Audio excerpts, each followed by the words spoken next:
The Jason Gregor. Now for England. Oh, wow.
The Jason Gregor Show. Up and over. It is over. From the brink to the next round. Belgium squeeze through to the last 16. On Sports 1440. Gordon picks up on it now for England. Mutasami getting a toe in. Harry Kane. It's Kane! Oh, no! Oh, no! Presented by PlayAlberta.ca, Alberta's only regulated online gambling website. Here's Jaylen Brown. Oh, he bends and lays on top of Cleveland. He smashes it.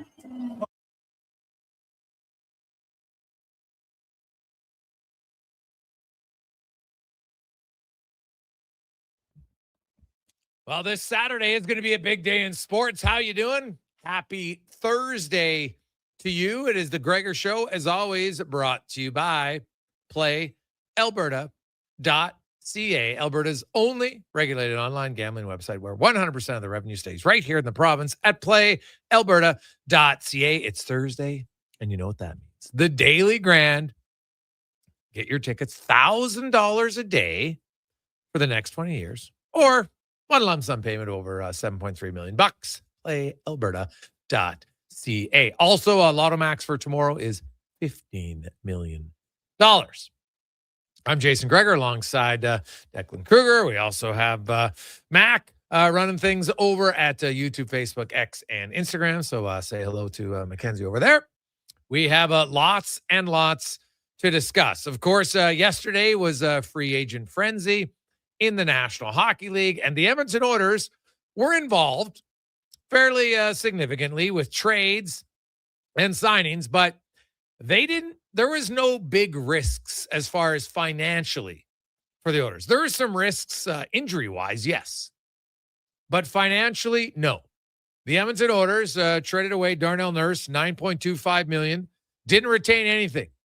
I've been saying this for weeks. People are like, oh, you know what? They're not going to get a better deal than Nick Seeler and retain money. The Oilers weren't planning on retaining money. There was teams interested. There's a shortage of defensemen. And San Jose, guess what? They said, yeah, we'll take them. We need some help on our blue line. And they got a veteran in Darnell Nurse. Meanwhile, Shakir Makhmoudoulin comes to Edmonton. alongside another prospect. So, you know what? It didn't cost the Oilers anything. Mark McDougall made $1 million last year. He's an RFA. His qualifying offer was $1 million. Nothing on his stat sheet's going to say he's going to get more than Ty Emberson. So I could see him maybe getting like to 1.1, maybe 1.2, somewhere along those lines. And the other contract that the Oilers signed yesterday, the biggest one was Ryan Shea, and he's going to join us in about 15 minutes' time, fresh off his best season in the National Hockey League. A little bit of a late bloomer. And what was it about last season that allowed everything to click for Ryan Shea, and why he feels that now can be the norm for him? So he signed after they made the trade for they traded Nurse away, for Mark McDougall. Then they announced the Ryan Shea deal afterwards. It's a AAV of $4 million for 5 years. Then Kasperi Kapanen came back on a 1-year deal at $2.6 million. The Oilers also signed Matthew Joseph for $1 million, Max Jones for $850. I'm not sure there's room for either one of those two on the roster because the Oilers signed Frederik Andersen to a 1-year deal, base salary of $1 million with performance bonuses up to $1.8 million. Virtually a guarantee. I would think he's going to get $1 million in bonuses because he gets $600,000 when he plays 10 games and gets another $400,000 when he plays 20 games. So that's $1 million. Then he gets $200,000 for every round the Oilers win, and he plays at least 50% of the games in that series. So there you go. They also acquired Devin Levi from Buffalo with a 7th rounder in 2028, and they give up a 3rd rounder. Not really, not much. When you look at the odds of a 3rd rounder and a 7th rounder making the NHL, and then you get Devin Levi, the Oilers didn't have to give up a whole bunch to do it, but they're going to carry 3 goalies to start the season. Unless there's an injury. But Tristan Jarry, Freddie Anderson, Devin Levi, expect them to kind of find a way. They're going to have to massage that. Aubrey, the goalie coach, along with Mike Babcock, to kind of work around, hey, how do we keep guys, keeping them fresh won't be a problem.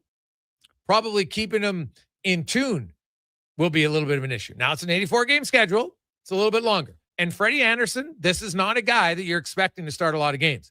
Last year, he started 35 for Carolina. That was the most games he started in the last 4 years. Okay? He has started 35, 19, 22, 31, 33, excuse me.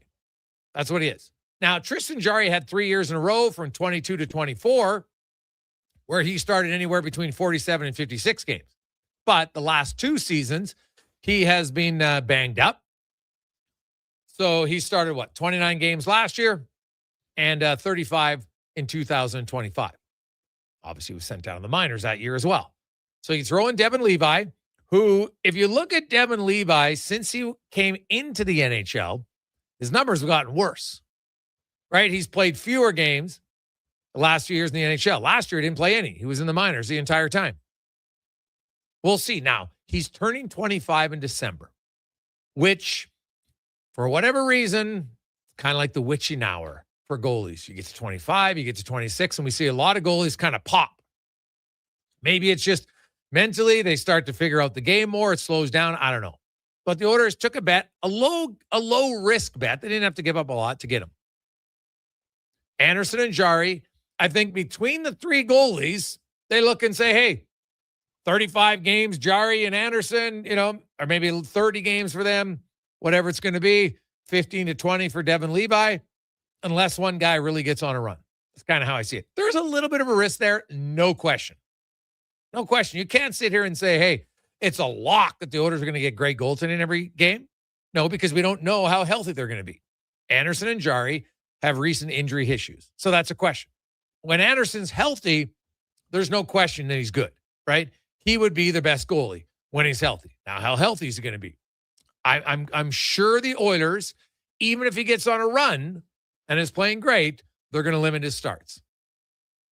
Right? They're going to do it, which is smart. Like there's always a risk, but they're lower risk. There's not long-term contracts here. Like Shea's the only guy who got multi-year deal. Everybody else on a one-year deal. And Oiler fans, there's a thing that you've been unaware of. You've heard about it. Some of you might have dreamt about it, but you haven't really seen it for almost the entirety. Now, flat cap had something to do with it. But I would go back maybe 2018, maybe. And even then, well, yeah, because the team wasn't good. But the Oilers, as a good team, this is the first time in a long time that the Oilers actually have a significant amount of cap space heading into a season. Because look at their roster right now. Their roster is almost set. And they've still got basically just under $7.3 million left. Now, Colton Dach has to sign. But what's Colton Dach going to sign for? Let's say $1.2 million. Well, Matthew Joseph's currently on the roster. I'm not taking Matthew Joseph out of Colton Dach. So he goes down because they have 13 forwards. Dach comes in. So now they're at basically $7 million. They've got their defenseman, right? Like Mock Madulin will be number 7. Okay, there's $1 million. Now they're down to $6 million. So they got $6 million caps. Even if you want to go a little bit lower, that's fine. I think the Oilers, when it's all said and done, unless they make another trade, that they'll have oodles of cap space. You don't know what to do with it. Right? And so they'll be able to carry 3 goalies because of the cap space. Because in the last few years, the Oilers had no cap space, even if someone went on IR. They're like, well, the guy goes on IR, but we don't have any room to bring up anybody else. That won't be the case this year. So the Oilers can carry 13 forwards, 7 defensemen, and 3 goalies. And if it gets to a situation where somebody's hurt for only a week and they don't want to run too thin, they just put them on IR. They call somebody else up. Away you go. Right? They don't accrue as much cap space, but considering how much they'll have, it's not going to matter. So that's probably been the best part of Stan Bowman's day was he made some moves, filled out the roster, and they still have room to maneuver. A significant amount of room to maneuver. Because if you compare the Oilers to the other, what I consider the top teams in the NHL, the Oilers have infinitely more cap space than any of those teams. Right? You look at Vegas. Now, Vegas basically has no cap space. They're going to be over once they move Alex Pietrangelo to LTIR, right? Toronto has no cap space. Florida has basically 397,000. Colorado's got 400K. Washington, Minnesota's got 2.3. Now, Carolina, they're a team you have to watch for. They got a boatload of cap space, right? They've got like $11 million in cap space. They didn't buy out Kotkaniemi. They've got 13 forwards signed. They only actually have 5 D-men signed right now. So they will have to add some. So they'll probably have to sign at least 2 more defensemen. So, whether it's only $1 million or whatever the number is, they will be, they'll still come in with lots of cap space, similar to the Edmonton Oilers. And doesn't mean you'll use it all, but Edmonton owner has proven he's not afraid to spend some money. So that's where the Oilers come out. I look at Edmonton and I'm not sure they're like 100% guaranteed better, but they are better because of the cap space. So their options are better. I look at their defense. So if we just go from the top 5 D-men last year to start the season, you had Bouchard and Ekholm, you had Nurse, Wallman, Kulak, and then Ty Emerson. So there's their 6. This year, right now, on paper, you've got Ekholm, Bouchard, and Wallman. They're still there. Shea and Murphy are in. Kulak and Nurse are out. So Murphy, he kind of replaces Nurse's physicality, but he was there last year at the end of the season. But if we're talking the start of the year to the start of last year, Nurse, Kulak, Shea, Murphy. Kulak and Murphy are similar in how they play. Right? Neither one's overly physical. Kulak's a better skater, I think, than Ryan Shea. Shea might be a little bit better of a pure defender, and that's what he'll come in as. So that's where they come out. Goaltending, you've got Anderson and Jari compared to Skinner and Pickard. I think you take Anderson and Jari, right, as a tandem. And then you throw in the wild card, which is Devin Levi. So, yeah, I think they're a little bit better, but there are risks because of the injury history to the goalie. but it's much lower risks, right? They didn't go out in free agency and overpay for a small forward thinking that he's going to come in and help.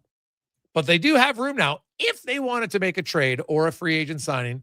Not that there's a lot of forwards out there, but what if Anthony Mantha becomes this year's Jack Roslovic? What if Anthony Mantha and his agent are like, we're going to get money. Oh, it's July 2nd. And some of the teams like, man, well, now we're not going to give you the money. What if you get into late July and Anthony Mantha's like, well, I look around everywhere and I'm thinking, God, I thought I was going to get a big deal.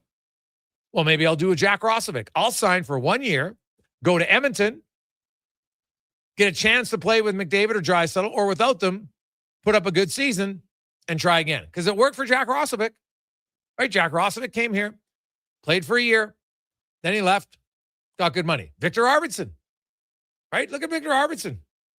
He played pretty well and earned himself a new contract, right? He left Edmonton because he's like, it's not working for me.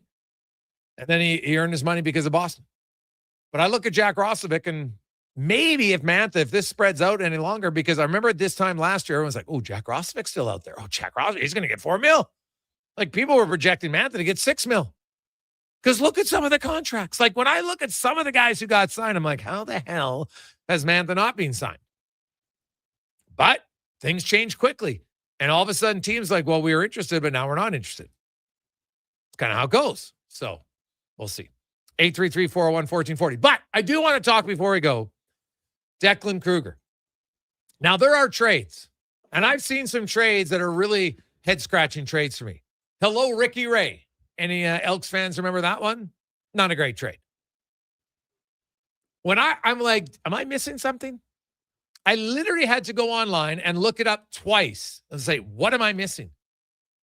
How the hell are the Boston Celtics trading Brown to the 76ers for a 40-year-old Paul George? Like, is there any player in the NBA who gets traded more for players than Paul George? It's unreal.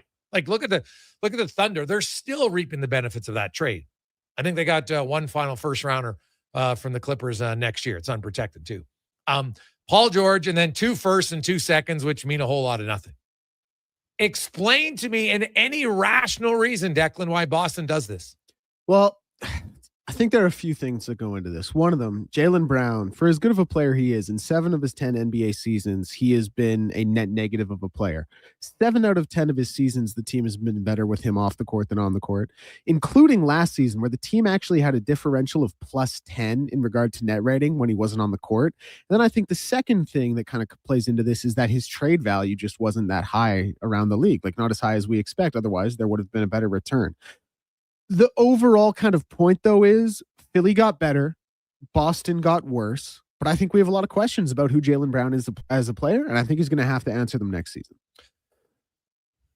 Yeah, I don't know, man. Paul George is 40. Oh, and not only is he 40, that's the worst contract in the NBA. Like, nothing about Paul George being involved in that contract, in that deal, makes it okay. Yeah, that's what I mean. Yeah. Like, if you want to trade Jaylen Brown because you have concerns about him, okay, but you just took back Paul George. It was like he was the only one who could really make the salary work, unfortunately. Yeah. So, and he's bad. Like, let's not bury the lead. That's not good. Yeah. He's bad. No, he's not good at all. So we'll get to that a little bit later on. Coming up on the show today, Ryan Shea, newest member of the Oilers. He's coming up next. We got Landon Ferraro, Anze Kopitar. He's right here in town. He's actually at the West Edmonton Mall. He's going to join us in studio to talk about his unbelievable career. And does he have the coaching bug already? We'll find out. We got Spec, David Alter to talk some Leafs, Landon Ferraro, Livingston, David Owens on a busy Thursday edition of the Gregor Show presented by PlayAlberta.ca. You don't just need property services, you need problems handled.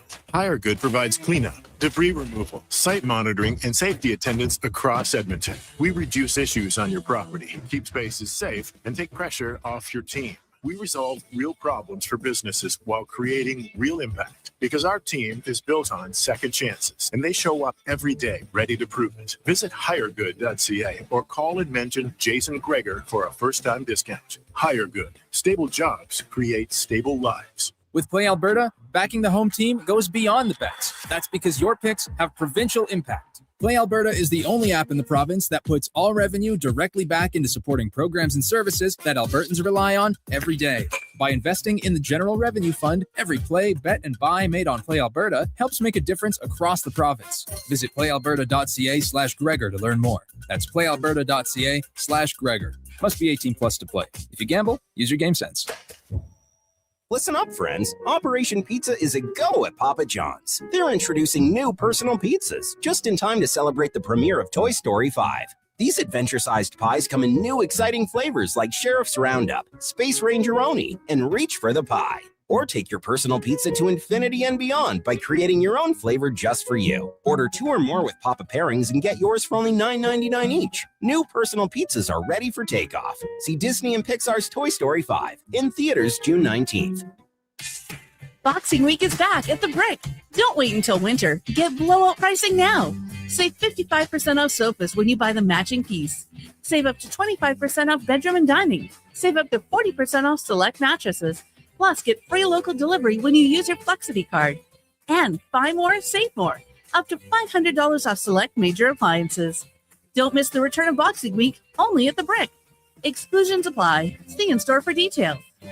From the first face-off, Sports 1440 is your home for hockey talk. With live coverage, expert analysis, and pre- and post-game shows, we bring you closer to the game. Tune in 24/7, only on Sports 1440, Edmonton Sports Station. Need a new ride for road trips, errands, or just life on the go? Go Auto offers a massive selection with over 15,000 new and used vehicles to choose from. With over 70 locations across Western Canada, finding your next ride has never been easier. Whether it's a roomy SUV for the family, a sleek car for the open road, or a rugged truck for your weekend adventures, you'll find it here at a price you'll love. Explore thousands of vehicles today at goauto.ca. Craving a dining experience that rises above the rest? Head to Summit Restaurant in the Silent Ice Center, just minutes from South Edmonton Common. Savor exceptional house-made pizza, delectable entrees, and expertly crafted cocktails in a stylish, modern atmosphere. Perfect for a casual meal or a special night out. Summit offers a refined experience where every bite and sip reflects our dedication to quality. Elevate your dining experience. Make Summit Restaurant your destination tonight.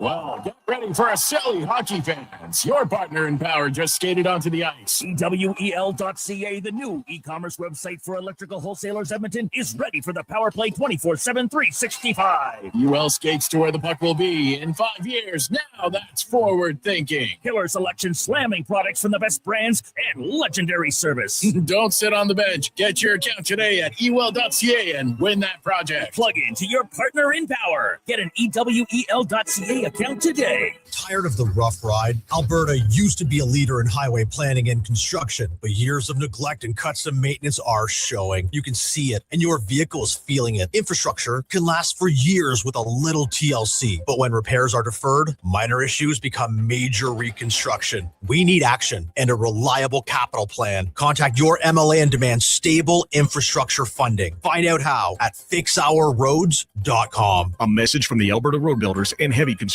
Association.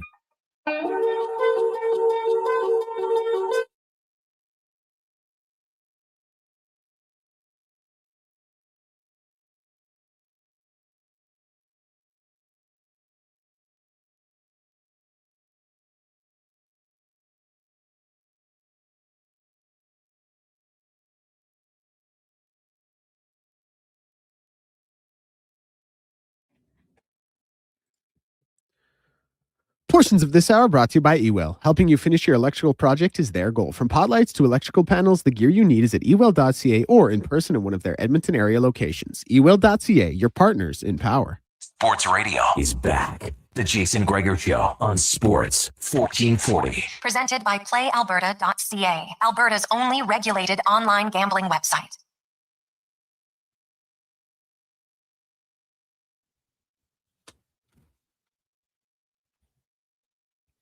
222. Welcome back. Jason Gregor, Declan Kruger, Kenzie McClellan with you on a lovely Thursday afternoon. CFL kicks off another week tonight. Toronto and Calgary. Of course, Edmonton's in BC trying to remain perfect on Saturday. Also, Saturday has Canada taking on Morocco at 11 o'clock Edmonton time. So a busy weekend of sports once again, as it's time for our oil report brought to you by Go Auto. You can shop over 15,000 vehicles at goauto.ca, 73 locations to choose from, 31 different new vehicle brands, and more at goauto.ca.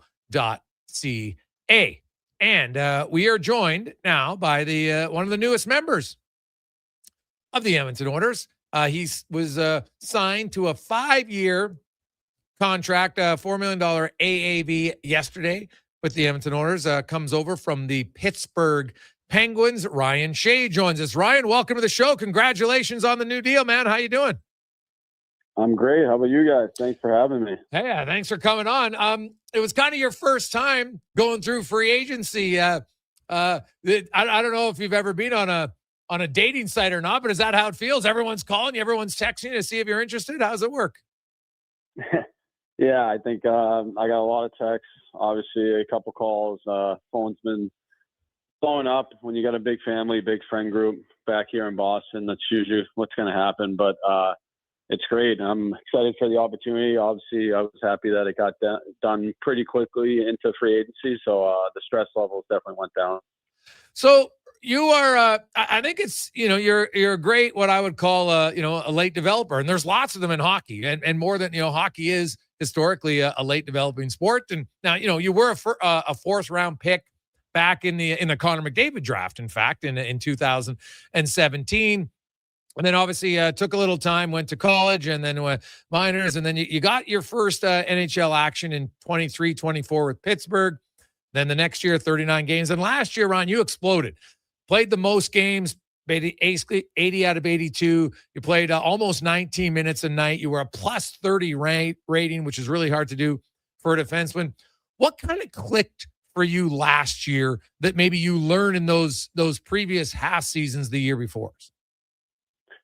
Yeah, I mean, I think it was just my first year in the NHL. It was just getting used to the pace and just defending well, defending with my stick, defending with my body. But no, last year it was just, I think it was just a confidence thing. I personally knew it was in me the whole time. It was just waiting for, I guess, the right opportunity. We got the coaches before were great to me, but there wasn't a bunch of, I guess, opportunities to move in the lineup or get that certain ice time that you need to kind of showcase what you got. And last year, our coaching staff was great, allowed me to play my game, put me into roles that I think I can help teams win in this league, and whether that's PK, defensive roles, and obviously I like to jump up in the play when it's there. But yeah, I think it was just a confidence thing to me. It was nice to show everyone what I kind of have had bottled up within me for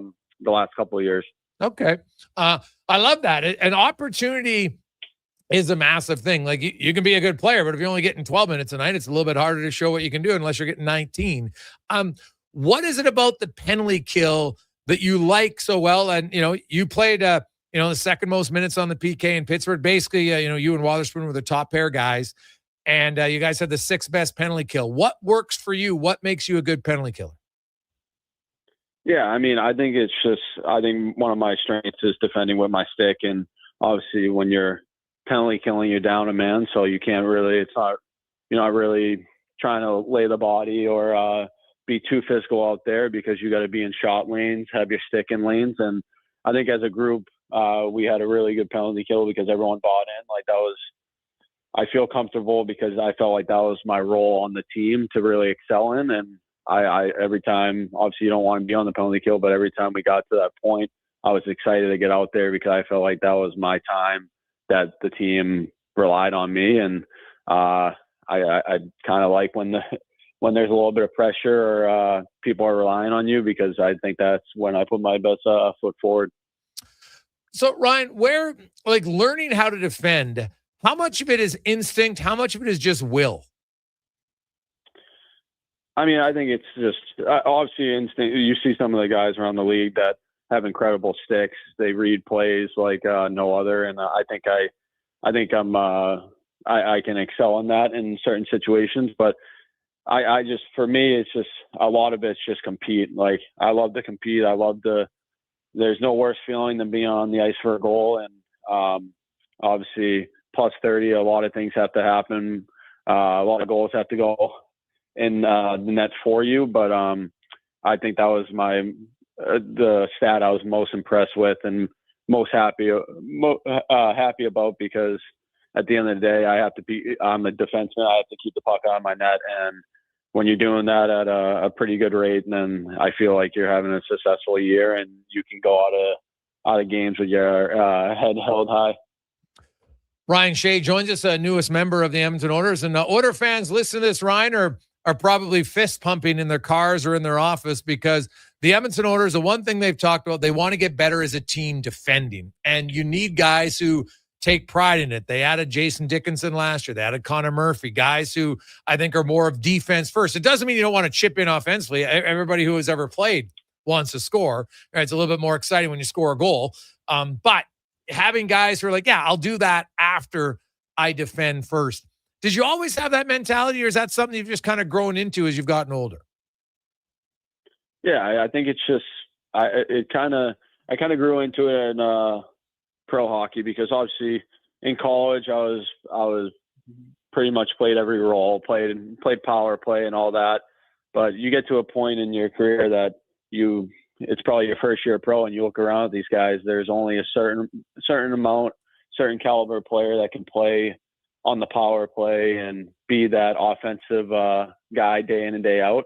So I had to find a role for myself, and I thought the best way to succeed in that role, it was like kind of a more defensive, puck moving, and PK type of person. And the earlier I guess I could accept that, the better it worked out for me. And obviously I guess the teams, whether in Pittsburgh or in free agency, teams saw that and trust me in that role. And I was happy that I landed in a team like Edmonton that's they're pretty much known for winning, and they expect winning. And after playing the playoffs this year for the first time, that's pretty much all I want to do is get back to that point. So that's why that felt like Edmonton was the best spot to do that.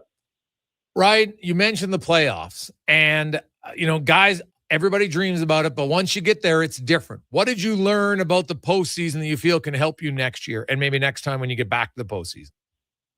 Yeah, I mean, obviously it's a lot more physical, but I mean that's just everyone competing. You're playing for the greatest trophy in the world, and but I just think you got to accept maybe having a boring game, or the game that you're just making easy outlet passes, 10-foot passes, and you might go back to the bench or go back in the locker room after the game and feel like you didn't really do anything that great. But sometimes those are the most impactful games, when you're not trying to make that extra pass or extra play. And I think that's what brings a team's success in the playoffs, is when everyone's playing to their role and playing, I guess, their style, their simple games, and it all meshes well in the end.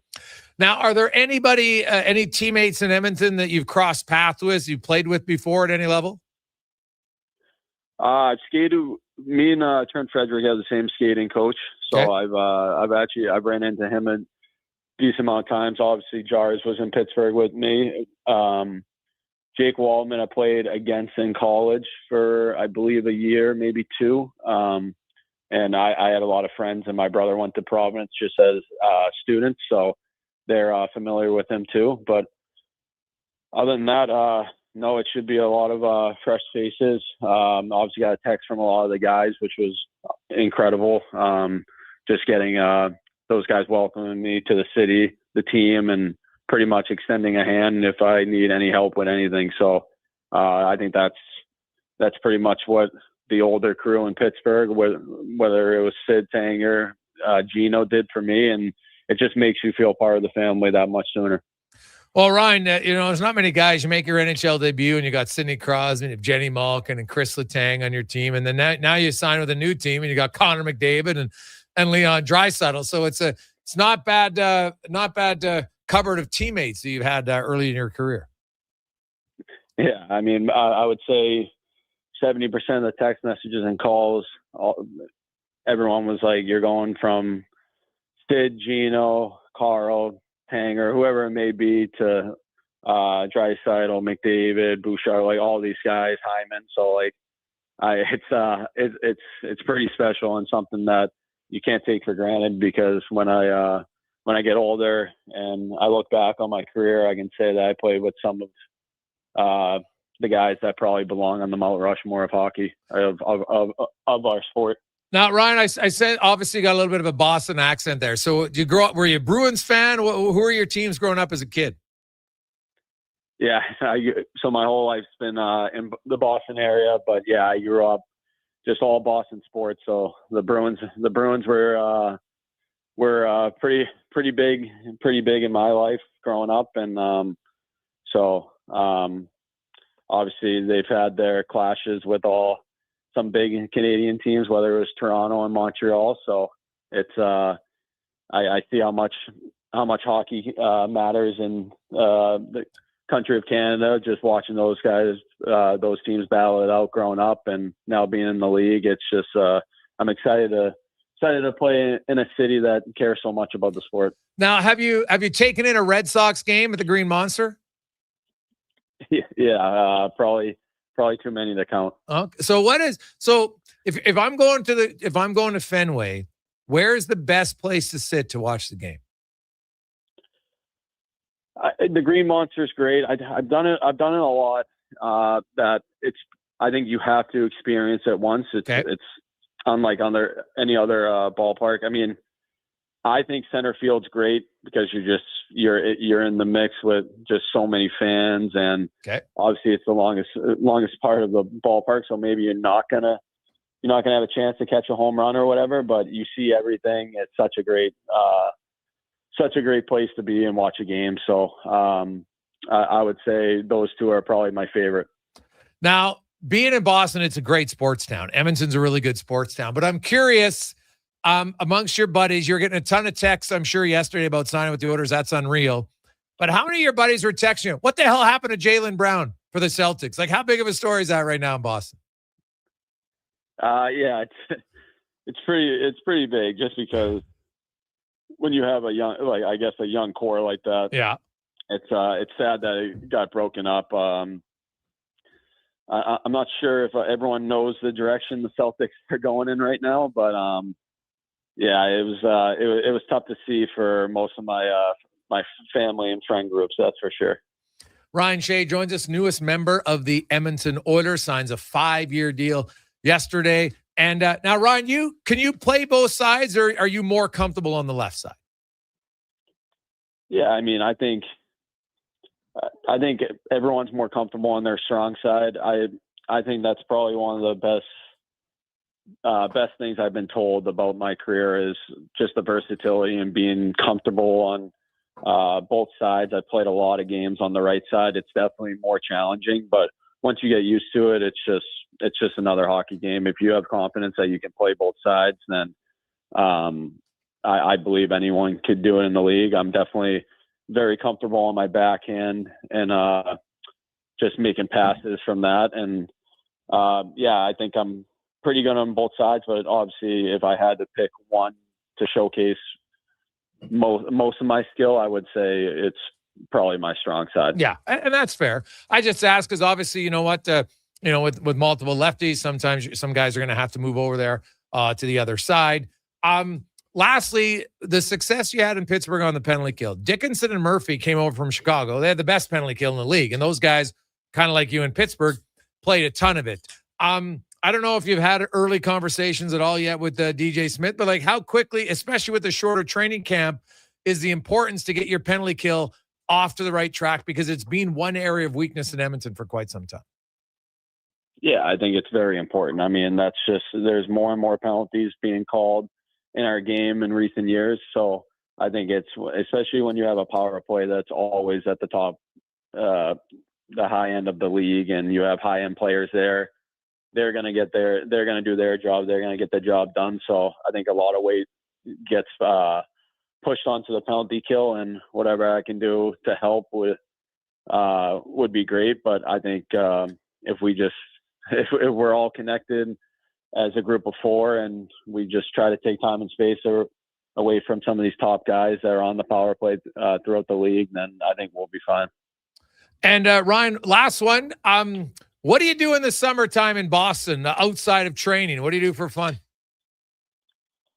I would say, I mean, it's a great city to have a summer in, but I would say my biggest thing is probably golfing. I've been a big golfer my whole life, and obviously once you get to the pro level, you work out, skate. Sometimes your day's over around 1 p.m. and there's nothing better than getting a nice round of golfing in the sun. How's your game right now? What are you shooting? What's your handicap? My handicap is just below a 5 right now, so it's a little lower than I would want to. I haven't had a ton of luck in the matches with my buddies, but we've won a couple in the last week or so. So can't be mad about it. Okay, so if we're going to play and we're on the course with Ryan Shea, I know you told us, hey, best part of your game, defending with your stick. What's the best part of your golf game? I would say probably anything that has to do with a little bit of touch or hands. So anything within 100 yards, I would say, is the best part. Okay. Anything to get me down to my wedges, I'll take all day. Okay, I like it. Confidence. Awesome. Well, Ryan, congratulations on signing a great contract for you and your family, and coming to Edmonton on a team that's obviously looking to go back deep in the playoffs next season. I appreciate your time. Yeah, thank you. Thank you for having me. There you go. That's Ryan Shea, newest member of the Oilers. I don't know. Obviously, it's different, but there's just something about the Boston accent. It's pretty awesome. I didn't want to do it. I don't know him well enough, but as I get to know him, I might have to get him on there, just rolling the R's. It's a classic. So, good golfer. But think about it. Since Stan Bowman's took over, there's kind of a clear process of certain players he wants. He wants guys who have a defense-first mentality. Dickinson, Murphy. They obviously added now Ryan Shea. Now, that doesn't mean every player, right? They've obviously traded for a guy that they thought could be a shooter in Howard. Right? He brought in Podkolzin's being a hell of an addition. Kapanen. But in the last year, I think he realized, hey, we need guys, because lots of guys want to do it, but you need guys who love doing it. And then the other guys are more likely to do it. The Oilers still got to be an offensive team, don't get me wrong. But when you got more guys who take pride in limiting the opposition scoring, because that's been a problem in Edmonton. Scoring's not a problem in Edmonton. Penalty kills being a problem. Outside of the miracle run of 2024, it's been a problem. The last 2 years in the postseason, it's been awful. 67 and 50%. So you bring in Shea. Now you got Dickinson and Murphy all year long. On paper, their penalty kill should be better. We'll see if it happens on the ice. So we'll talk more on that. We got a lot of text flying in, 833-401-1440, 833-401-1440. It is the Gregor Show, presented by PlayAlberta.ca. I got a new set of Invisalign, and man, I don't know, maybe it's just me, but I feel like I'm just spitting all over the place, because anybody who gets the Invisalign, you get a new one every few weeks, and I know these ones are, tight like first night right now. I'll tell you that. It is tough, and everything is just kind of feels like I'm slurring, or I don't know, maybe it doesn't sound that way to you, but it feels like that to me. So if I am, I apologize. It's got the new super tight Invisalign in today. So we'll take a quick break. We'll return on the Gregor Show, presented by PlayAlberta.ca. Listen up, friends. Operation Pizza is a go at Papa John's. They're introducing new personal pizzas just in time to celebrate the premiere of Toy Story 5. These adventure-sized pies come in new exciting flavors like Sheriff's Roundup, Space Rangeroni, and Reach for the Pie. Or take your personal pizza to infinity and beyond by creating your own flavor just for you. Order 2 or more with Papa Pairings and get yours for only $9.99 each. New personal pizzas are ready for takeoff. See Disney and Pixar's Toy Story 5 in theaters June 19th. Today on Hey Culligan, how smart is your water? Here's Tracy. Hey Culligan, I think my water might be dumb. Good news, Tracy. Your water's not dumb. It's just not talking to you. You can make my water talk. No, but the new Culligan Smart Drinking Water System can talk to your phone to tell you when your water filters need changing and help you meet drinking water goals. Now that's some brilliant H2O. You said it, Tracy, and we're already on the way. Let us help you out with a free in-home water test from a local Culligan water expert at Culligan.ca. Whether you're a craft beer connoisseur or more of a wine aficionado, There's always something new to discover at Sherbrooke Liquor, a unique, family-owned, independent liquor store. The selection, incredible. The non-alcohol section is also very impressive. Sherbrooke Liquor, expert, knowledgeable staff with a passion for unique finds. More than just a liquor store, we're a community. Alberta's best, the one and only Sherbrooke Liquor. Wine, spirits, and oodles of beer. Visit SherbrookeLiquor.com. Legacy Heating and Cooling is serious about cooling. In fact, we offer multiple ways to cool your home. So you better call Legacy. Call Legacy. If you're looking for traditional air conditioning, we got you. Call Legacy. Or ask us about a heat pump to help you heat and cool. Call Legacy. Call Legacy. Cool with AC or cool with a heat pump. Cool your home with Legacy Heating and Cooling. You've got a go-to coffee spot, a trusted barber, even a lucky game day jersey. But when it's about looking your absolute best, there's only one name you need. Mr. Dirk. Family run since 1939. We're experts in crafting impeccable tailor-made suits and offering a wide variety of everyday styles. Pair that with personalized one-on-one fittings and the convenience of on-site tailoring. Mr. Dirk, elevate your style game. Visit our Edmonton store or explore MrDirk.com. Score big on style with Mr. Dirk. Hi, Mike here from Northgate Chevrolet Buick GMC. Car shopping sucks. That's right. Going back and forth 100 times just to get a price. Give me your credit card for a test drive. What's all these extra fees? That sounds ridiculous. At Northgate, we do things a little differently. Good deals on new, pre-owned vehicles, good people, and a great selection. Stop in and see us today, 13215 97th Street, or visit us online at northgategm.com.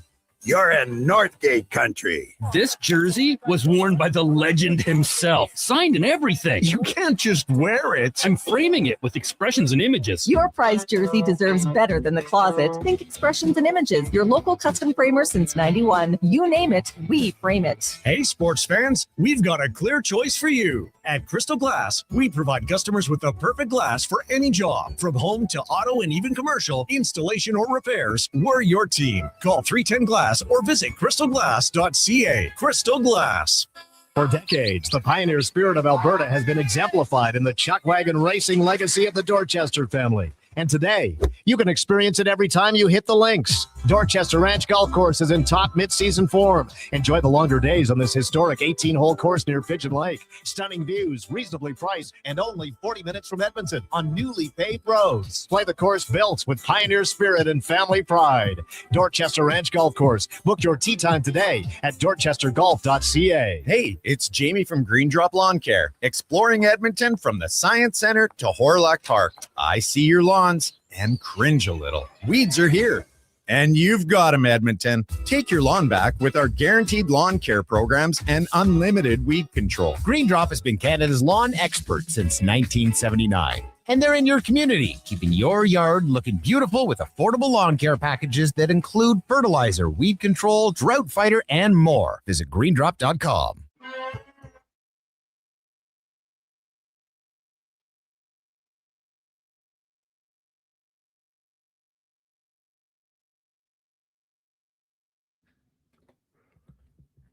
Portions of this hour brought to you by Crystal Glass, your clear choice for residential windows. Locally manufactured and installed, Crystal Glass provides a beautiful product and incredible customer services for all your residential needs. Call 310 Glass or visit crystalglass.ca for a quote.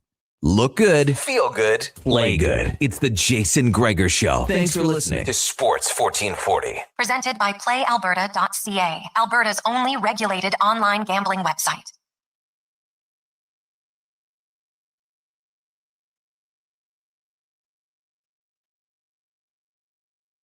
246.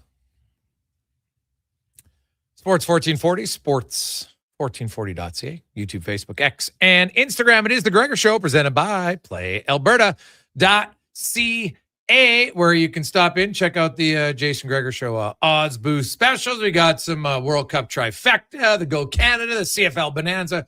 Check them out at PlayAlberta.ca. As it's time now for Thursday. Thursday brought to you by Sherbrooke Liquor, 2 locations, south side on 50th Street, and the original location, St. Albert Trail and 118th Avenue. Your best selection for non-alcoholic beverages, anything you want non-alcoholic, and of course, they got wine, beer, cocktails for you. Hey, man, right now, everybody might need the odd extra drink because the rain, it's starting to beat you down a little bit. It's becoming frustrating. More so, I think, by the day. Like, enough. Went to the Riverhawks game last night, got poured on for a bit, then it came back, and they won, which was great, but definitely put it down. And shout out to the gentleman who had some extra of those little poncho bags, because I came there, I had a raincoat on, but it was not good enough. So shout out to the gentleman who lent us some. Well, not really lent you, because it's not like we're giving them back, but I got to go get myself a box of those. They're just like kind of disposable ones. They're unreal. I love it. Davey, how you doing? I'm doing fantastic. Yeah, I've every time I'm at a baseball game in the States or something like that, I always pick up those. There's like $3. And Yeah. you got your Cubbies poncho. Yeah. You can just pull it right out. It's super easy. Yeah. So I like it. So today, what do we got going on the storefront? Yeah, well, yesterday, free agent frenzy of sorts and all that kind of stuff, right? So we thought, let's and the Oilers, I think they did a pretty good job in at least finding value yesterday, right? Yes. They got all that space there. So we're gonna do all these ready to drink cocktails. Everybody once in a while you want a really nice, refreshing cocktail, summertime especially. Hopefully it's gonna get nicer. It feels really good out there right now in the sun. But you don't want to have to go through and buy all the ingredients, everybody putting them together. So these are cap friendly, ready to go cocktails. All right, so we're starting with the so we're going with Nice Life. They're out of we've had some of their stuff before. Big fan of gin. Yeah, we've had some of their stuff before out of Port Coquitlam, BC, Okay. and they use real fruit juice and everything. Ooh. It's really fabulous. So Like this a first one light here, purple. yeah, this one's this one here is the Floral Citrus Gin Spritz. So it's Mm. breezy gin spritz built with lemon and orange and violets and those gin botanicals that sort of come in underneath. It's not sweet. Mm-mm. You look at it, I was expecting it to be sweet. No. There's a little bit of tartness to A it. little bit of tartness to it, and again, that's the nice thing about Nice Life using real fruit juice. You don't have any of that Yes, fake, it's not.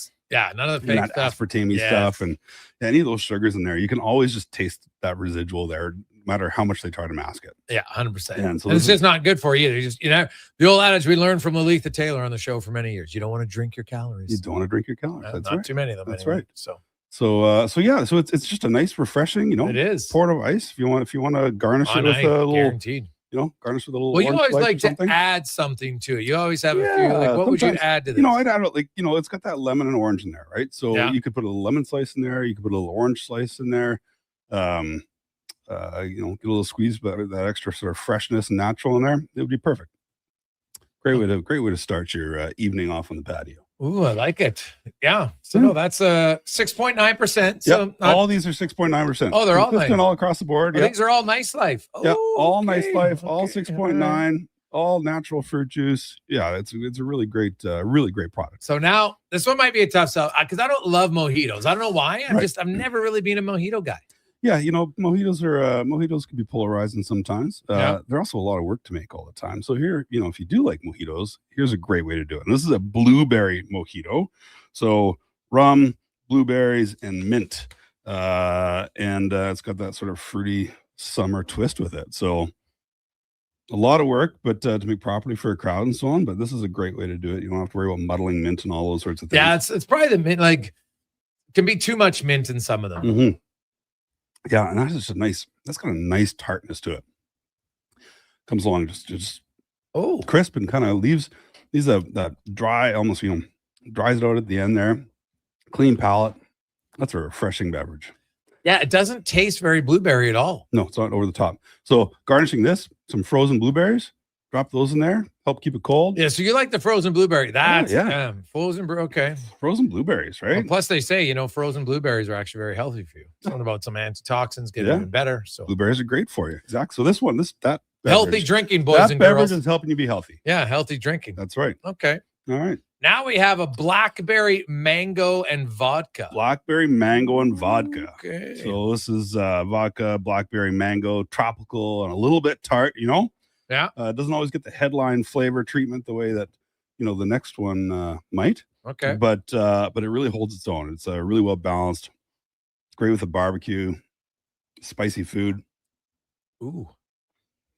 Mm. That one might be my fave. Oh yeah. Well, that's got a nice little tartness there too. Definitely my fave. Yeah, because I don't like pre-made cocktails that are too sweet. I don't like drinking. Like I have a sweet tooth, but I don't really like sweet drinks. Yeah, it's funny and enough. I just don't. We're going to beat it to death on That these, is but good, these man. are not overly sweet and sugary, which No, is just not at all. fabulous. But the blackberry mango, it's a good Blackberry mix. mango. It's in the mango is super subtle in there too. Sometimes mango can be really overpowering the Yeah. way people make it. They try to overdo it, and I love it when it's just that nice sort of subtleness to it. And the blackberry, that tartness cuts through some of that sweetness of the mango as well, and that's where you're getting that balance, I think. Yes. Oof. That is really good. That was really good. Oof. All right. Now, we both have some good childhood memories for these things, right? Oh, an The orange creamsicle. But that's my favorite. We were talking about favorite ice creams the other day. An orange creamsicle was Orange top my list. creamsicle. Vanilla, orange, citrus. It tastes like a popsicle truck, right? And again, not overly crazy sweet. It's not as creamsicle-y. No, it's as not creamsicle. Some of the beers that we've had before. Yeah.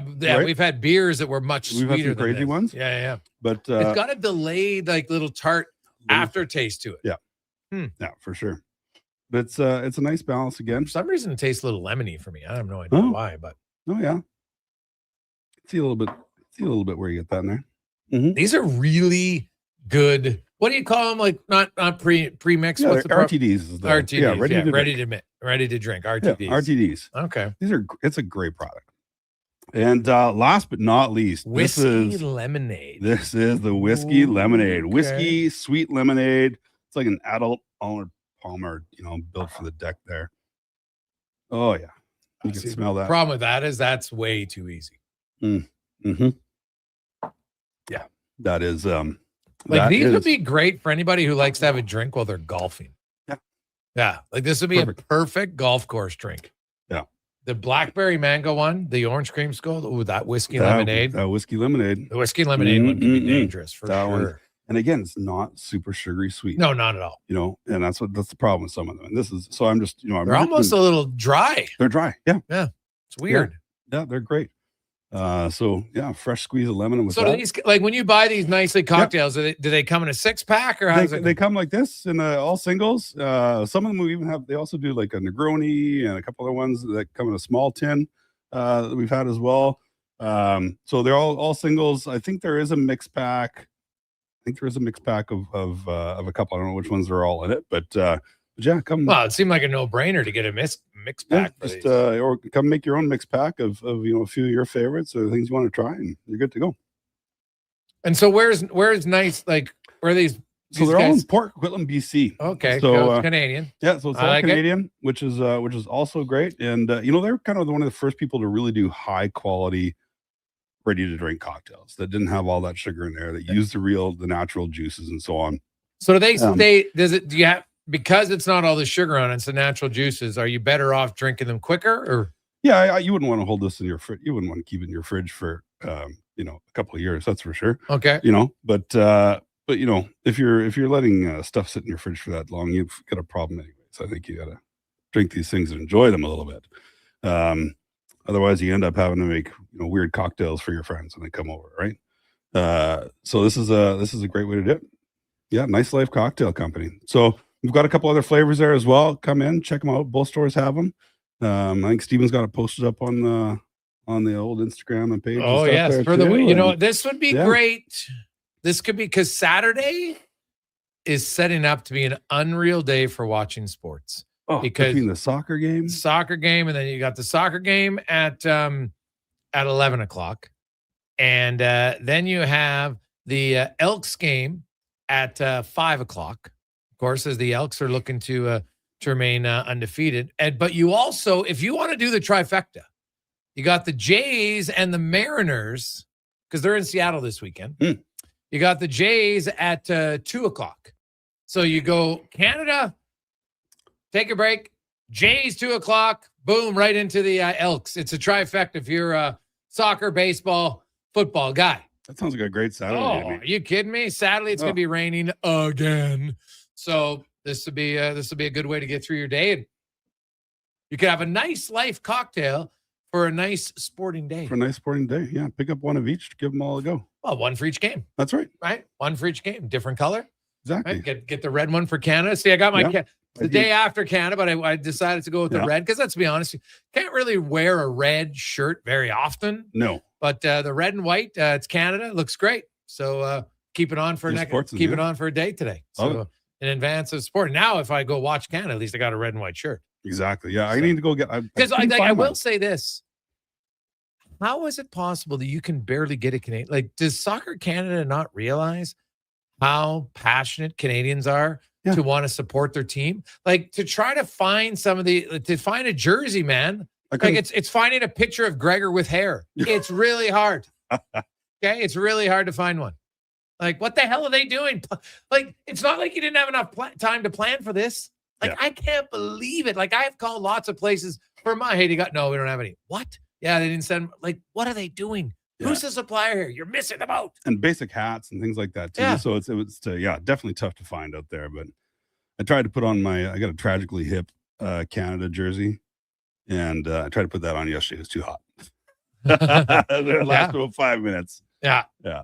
Okay, I love it. Dave, have yourself a great weekend. Yeah, you as well. Happy belated Canada Day, and go Canada on Saturday. Go Canada on Saturday. There you go. Right on. Cheers. You can check us out on our Instagram, as well as just go to SherbrookeLiquor.com and you can see it. They've got all the details if you missed one of the ones. But man, that whiskey and lemonade, good. The orange creamsicle, the blueberry mango vodka, and even I love gin though. The gin, the floral citrus gin spritz. Oof. It's purple, light purple taste. Looks good. I could just see that over ice. I love it. Let's get to Declan Kruger and a Sports 1440 update brought to you by All Star Construction, underground utility company in power, gas, telecommunications, street lighting, and they are hiring. Check them out. Just look it up. Google All Star Construction. This is the Sports 1440 update. Final from the FIFA World Cup, it was Spain over Austria, 3-0 in the first match of the day. Portugal and Croatia up next at 5, and Switzerland and Algeria at 9. In the MLB2 finals, Pirates over the Phillies 6-1, and Reds over the Brewers 7-2. Right now, the Rockies lead the Marlins 5-4 at the end of the fifth. White Sox and Guardians up next at 4:40. In the late game, we'll see the Padres and the Dodgers at 8:10. Canadian signing goaltender Jakob Dobich with the contract extension with $3.75 million AAV, and Alex Ovechkin set to return for his 22nd NHL season with a one-year deal worth up to $9 million in bonuses. Flames also trading Coleman and Montas the Wild for Jacob Middleton and picks. I'm Declan Kruger. This has been a Sports 1440 update. Sports 1440, a Stingray radio station broadcasting on Treaty 6 territory. Download the free iHeartRadio app and listen to CKJR wherever you go. And here comes Action Electrical Service Team sprinting onto the scene. These are your first responders for any electrical emergency. That's right. With their fleet of service vans and specialized gear, they assess, they service, and maintain electrical lighting and automation systems. They're all about rapid response. Quick diagnostics and repairs to restore power and safety fast. Hire the Action Electrical team to bring home a win for your project. Visit actionelectrical.net. Listen up, friends. Operation Pizza is a go at Papa John's. They're introducing new personal pizzas just in time to celebrate the premiere of Toy Story 5. These adventure-sized pies come in new exciting flavors like Sheriff's Roundup, Space Ranger-oni, and Reach for the Pie. Or take your personal pizza to infinity and beyond by creating your own flavor just for you. Order 2 or more with Papa pairings and get yours for only $9.99 each. New personal pizzas are ready for takeoff. See Disney and Pixar's Toy Story 5 in theaters June 19th. Hi, I'm Colin Livingston, president of CanTorque. We've been tightening bolts and redefining our industry for 25 years. Yes, a quarter century, and we're just getting started. Check us out at CanTorque.com. Our tools age better than I do. Canada's men's rugby team at Clark Stadium. July 4th, Canada takes on Spain. July 11th, a doubleheader as Canada battles Portugal and Tonga faces Spain. Build the home field advantage for Team Canada. Tickets at Ticketmaster. Cheering on Canada, Mexico, Australia, France, England, Brazil, Germany, Spain, and the rest of the world at the Druid Irish Pub. Your World Cup headquarters. Wear your colors, cheer on your team, and enjoy $6.50 Heineken every game. Plus, your chance to win a ton of World Cup merch, including hoodies, jerseys, soccer balls, and more. The Druid Irish Pub, your World Cup headquarters. Bringing Edmonton together, one soccer game at a time. The Druid Irish Pub. Cheer with us in the Mercer Building across from Rogers Place in Ice District. Mr. Rooter has deja vu. Mr. Rooter has deja vu. The bathroom is right over there, Mr. Rooter. Thank you, good sir. Wait, I swear I've plunged this toilet before. It was clogged with a snow globe. Am I living in a time loop? Oh, good. It's just a voodoo doll that looks exactly like me. Ooh, what a relief. For a plumbing experience you'll want to relive, call Mr. Rooter. The perfect place to host your golf tournament or fundraiser, company event, celebration of life, wedding, birthday party, or private party. Cattail Crossing Golf and Winter Club. More than a golf course, a fun, welcoming place with beautiful views, relaxing patios, and a team that truly appreciates each and every guest. Featuring Out of Bounds, Cattail's 5-star kitchen. Some say it's the best clubhouse dining they've ever had. Cattail Crossing Golf and Winter Club. Book your tourney or event today at cattailcrossing.ca. With Play Alberta, backing the home team goes beyond the bets. That's because your picks have provincial impact. Play Alberta is the only app in the province that puts all revenue directly back into supporting programs and services that Albertans rely on every day. By investing in the General Revenue Fund, every play, bet, and buy made on Play Alberta helps make a difference across the province. Visit playalberta.ca/Gregor to learn more. That's playalberta.ca/Gregor. Must be 18 plus to play. If you gamble, use your game sense.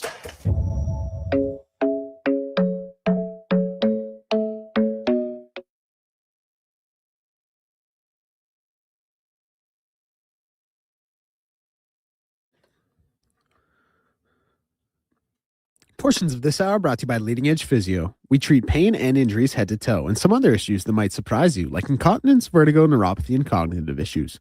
We invest in the technology, techniques, skills, and people who know how and what to fix.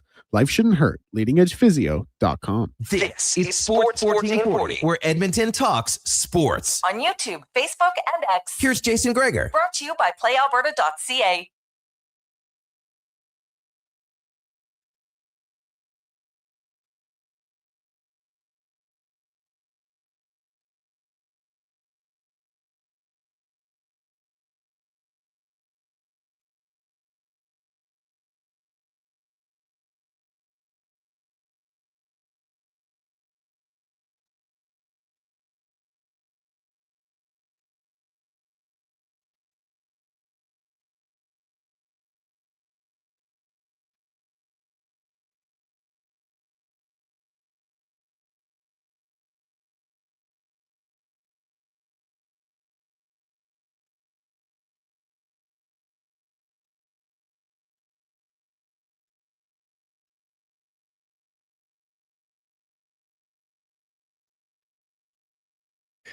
Thursday afternoon, Sports 1440, sports1440.ca, YouTube, Facebook, X, and Instagram, Twitch, Facebook Live. Thanks so much for listening and watching the show. We very much appreciate having you on board, listening, watching. We love it.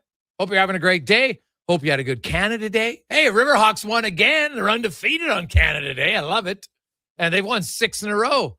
Hottest team in the league right now, and they need it. They need some more wins. They got to get rolling. So they're in action tonight at home. Hopefully the rain stays away, and then they jet out for the weekend. But they had a slow start to the season, but now they're starting to pick up some steam. Looking good because, hey, they beaten Bellingham 2 in a row, and they came in as the best team in the league. So it's been a good homestand for the Riverhawks. And I'll tell you, man, that stadium, it's awesome. Like, even in the rain, it was awesome. Just, you sit there, you know, and we were in the bleachers. I love the bleacher seats. Just relax down the third base line and just enjoy. And even though it rained, but before the rain, man, we were out. We were having a little bit of a barbecue outside, playing some catch and some other games. I highly recommend, man, get down there, get a little bit early. You know, bring your lawn chairs. We had a little hibachi, have a little barbecue beforehand. It's awesome. Like, it is such a fun. It's like tailgating at the Elks games, man. I love it. I think that if you haven't, and I know it's hard because there's no spaces left right now, but if you have friends who have a tailgating spot, go visit them before the game. It's awesome.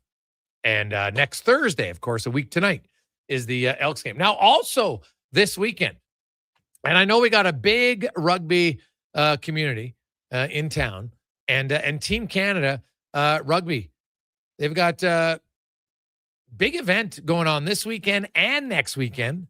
You've got 4 of the top 25 rugby nations in the world battling out. And Canada's going to take on Spain on Saturday. So if you want to go, we got a few pairs of tickets. Okay, it's this Saturday. Don't worry, you can watch Team Canada first. Okay, it's later in the day. It's at Clark Field. So if you want to go, I need you to text in. Just text the word rugby and include your full name and your email. And we got two sets of tickets, and we'll give those away if anybody wants to go. But don't just text in, because a lot of times people say, oh, sorry, I found out I can't go. It's a fail. Okay, it's not what we want. You know 100% that you can go, okay? Very simple. Very simple, okay? It's this Saturday at Clark Park, okay? And it's going to be a great event. So 833-401-1440, 833-401-1440.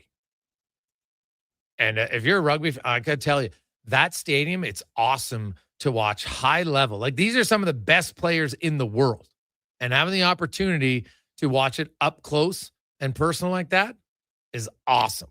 So they take on Spain on Saturday. Then the following week, you have Tonga versus Spain, and then followed up later on by Canada versus Portugal. So awesome. And then the final weekend you have in Winnipeg, you'll have Tonga versus Portugal. So I love it. But the game's coming up in Edmonton this Saturday and next Saturday. So if you want to go this Saturday, text in 833-401-1440, 833-401-1440. It's going to be awesome rugby action. We do have a lot of text that we got to get to. Hey, Gregor, what's your level of concern about the goaltending and their injury history? From Dan. It's a concern. I think it's a valid concern. But the fact they're going to carry 3 goalies tells you, A, I think they realize it's a concern. B, they're going to want to limit the amount of starts. Freddie Anderson only started 35 games last year. Right? Tristan Jarry started 29. So we do the math. That's 64. Well, if they're there, that leaves another 18 games for Devin Levi. Now, Devin Levi's numbers at the NHL level, there's not enough to really know what he is. But I understand why a team that is one of the true competitors for the Stanley Cup, and make no mistake, the Oilers are. I know they lost in the first round. That means if you think losing the first round means you're not a contender, I'll strongly disagree with you. The Oilers are a contender. How many teams are better than the Edmonton Oilers? If you look to say go deep in the playoffs. Carolina, Vegas, they're good. Colorado, Dallas. Anybody else in the East, clear cut, way better? Florida, I think, coming back with a healthy team, they're going to look good. Tampa Bay, they just added John Carlson. I'd say they're pretty good. I still think Edmonton's a top 8 team. So I don't think you could go into the season with Jarry and then a completely unproven goalie, because what happens if Devin Levi couldn't play? Then what do? You're going to call it Matt Tompkins? Right? And I know everybody, Connor Unger, he's played 14 AHL games. I'm not going to, if I was a GM, I wouldn't be putting my reputation on the line and potentially my job on the line for a guy with 14 AHL games. I hope Connor Unger just continues to crush it. That would be awesome, because now you have more depth in the organization. And then maybe he's ready next year. But I can understand why GM, you need to plan for worst case scenario at times. And worst case scenario is Anderson gets injured. Okay, well, if he gets hurt, then you got Jarry. Then you got Devin Levi. So you've got a little bit more of a buffer in there. I know carrying 3 goalies isn't ideal, but I think like Anderson's done it now for years. He'll be used to it. Devin Levi's been part of it slightly, but he'd rather be in the NHL, I'll tell you that right now. And having a little bit of healthy competition to me, isn't a bad thing. So concern, I think it's fair to say that that you're concerned for sure, but it's not one where I think it's like, oh my God, like, is it more concern than having Skinner and Pickard? No, I don't think so. It's different. But Jari and Anderson, when healthy, are a better tandem than Pickard and Skinner as a tandem, right? I think that's fair to say. So we'll see. 833-401-1440, 833-401-1440. Hey, Gregor, don't the Oilers have to get some more finishers? Well, I guess you can always add one at the trade deadline. We always have to remember the team you have on October 1st, well, I guess this year, maybe September 30th, 29th, when the season begins, isn't always going to be the team you have in the playoffs. You might, like some teams only have a small addition, but others make big additions, right? Like look at Florida. Look at who they added. They didn't have Brad Marchand at the start. They didn't have Seth Jones at the start. Those guys played some pretty big roles, right? So Edmonton will use the regular season to see, but yeah, I think it's fair that would you like to add a more proven shooter? 100%. Now with the cap, here's the other thing that you have to take into consideration. So the Edmonton Oilers, you look at teams around the league and everything like that. Okay, you could add the guy now, but you have more cap flexibility than you've ever had. The cap's going to go up another $9 million the following year. So now we get to the deadline this year. You've accrued all this cap space. You got a lot of cap space.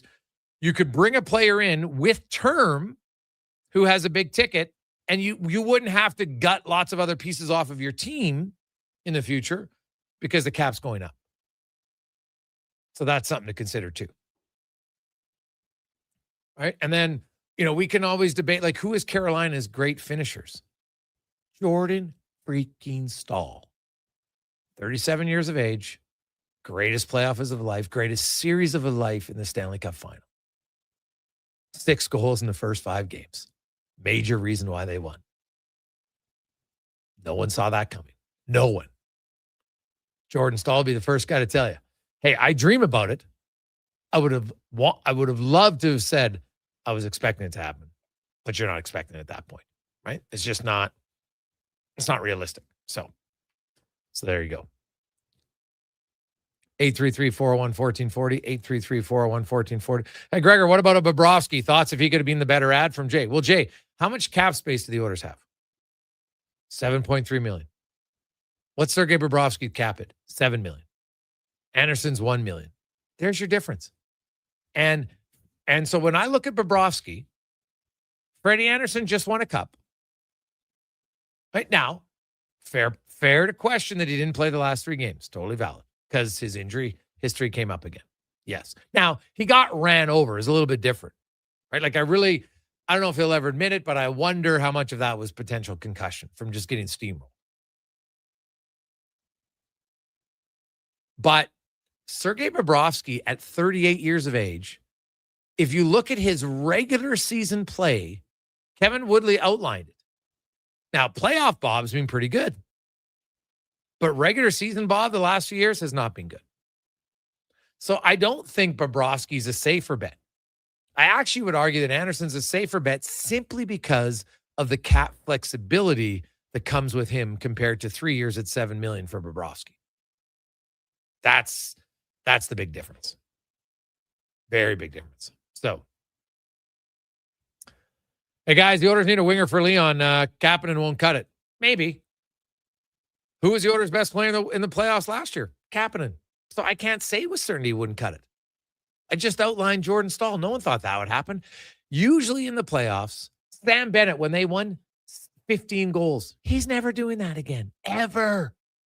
Right? Ovi and Crosby, elite guys who've been in the playoffs for years. They've done it once. You think Sam Bennett's going to score 15 goals again in the playoffs? Highly unlikely. Right? But he did it once, and that's all he needed to do. I don't know if Kapanen, I don't think any of us can say for certainty that he can't do it? And how much does he have to do? To be honest, like, how great does he have to be? Right? Like, you don't know. Guys can turn back the clock for some older players.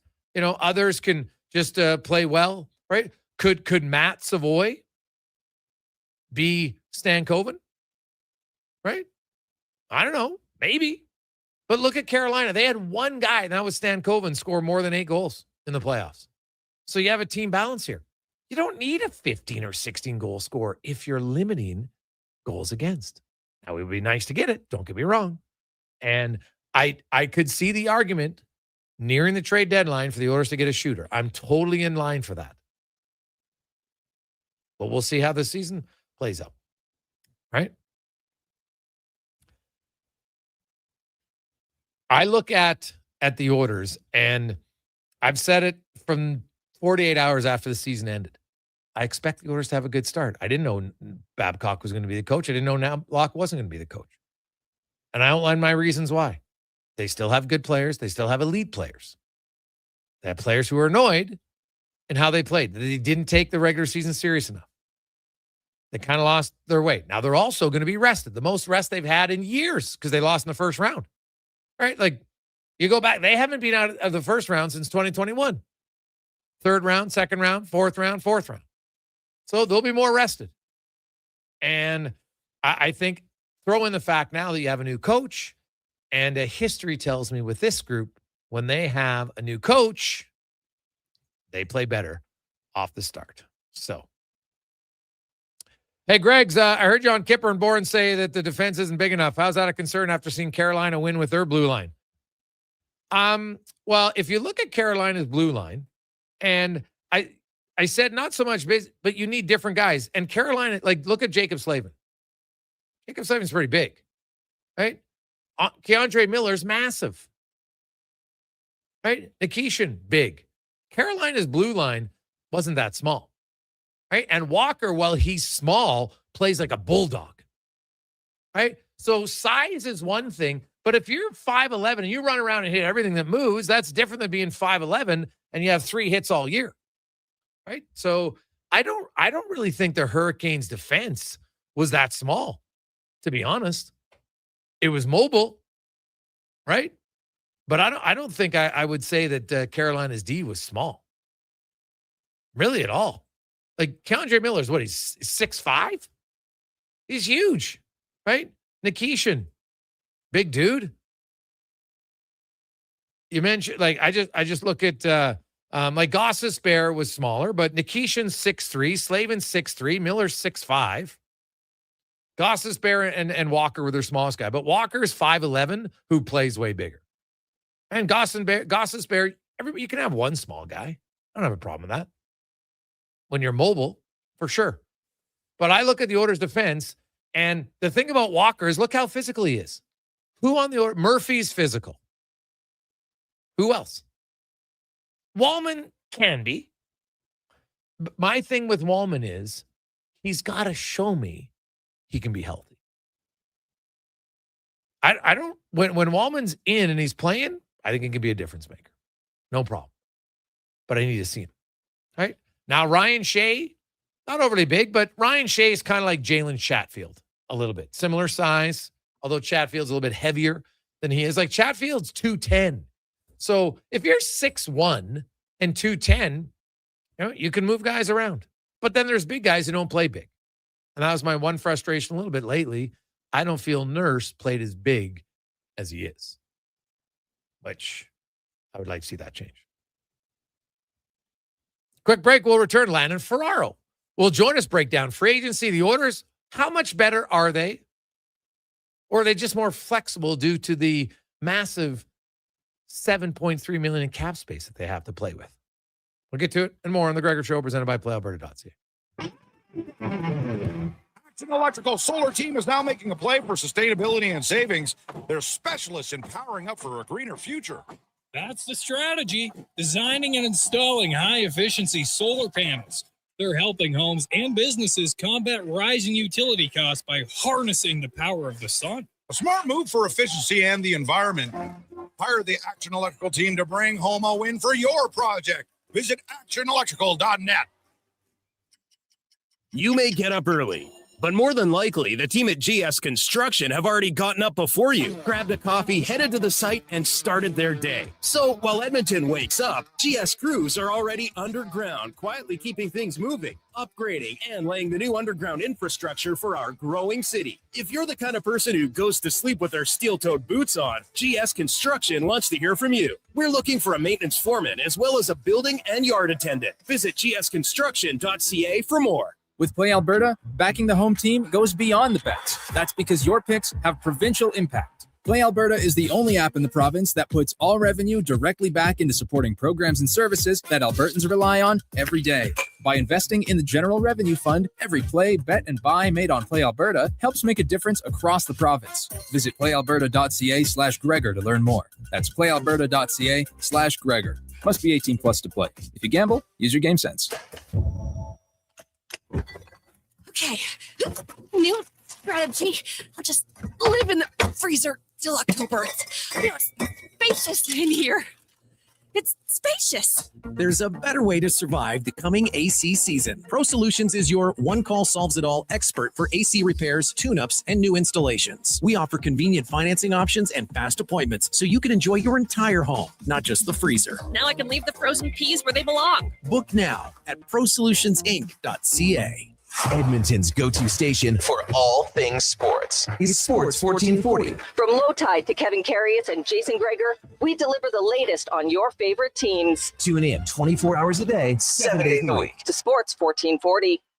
60 years ago, we started selling trucks as Western GMC Buick. Today, we are Wolf GMC Buick. We're still located on the corner of 184th Street and Stony Plain Road with the same ownership for over 2 decades. Our customers have trusted our family-owned, community-driven business. And for that, we are thankful. If you're looking for a truck or SUV, pop in and one of our seasoned professionals will get you a great deal, hassle-free. Come trust our team at Wolf GMC Buick. Wolf GMC Buick.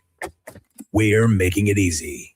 Shoulder pain. It can make even the simplest things like reaching up, lifting a bag, brushing your teeth, or sleeping frustrating. Rotator cuff strains, impingement, arthritis, they're some of the most common issues we treat every day. I'm Grant Fedoruk, and at Leading Edge Physio, our team brings postgraduate training, evidence-based technology, and just the right amount of humor and humility to help you feel better. Because we never forget the most important part, the gratitude we feel for every patient who allows us the opportunity to care for them. Because life shouldn't hurt. When it does, leadingedgephysio.com. It's cone season at McDonald's, which means vanilla cones are $1 each plus tax in the McDonald's app all summer long. Soft, creamy, and crunchy.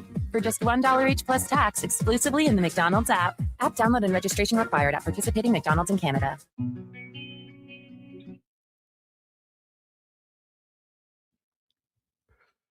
Portions of this hour brought to you by Sherbrooke Liquor, the best place for wine, cocktails, and beers from all over the world. Also, a variety of excellent non-alcoholic options. See more at sherbrooke.com.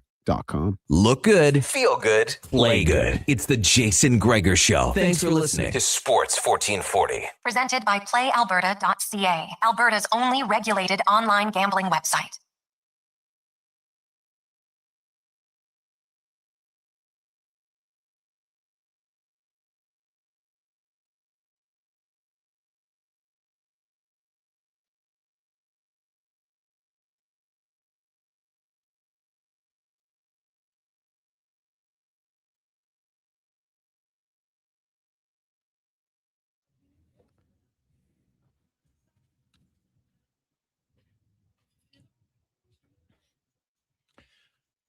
Yeah.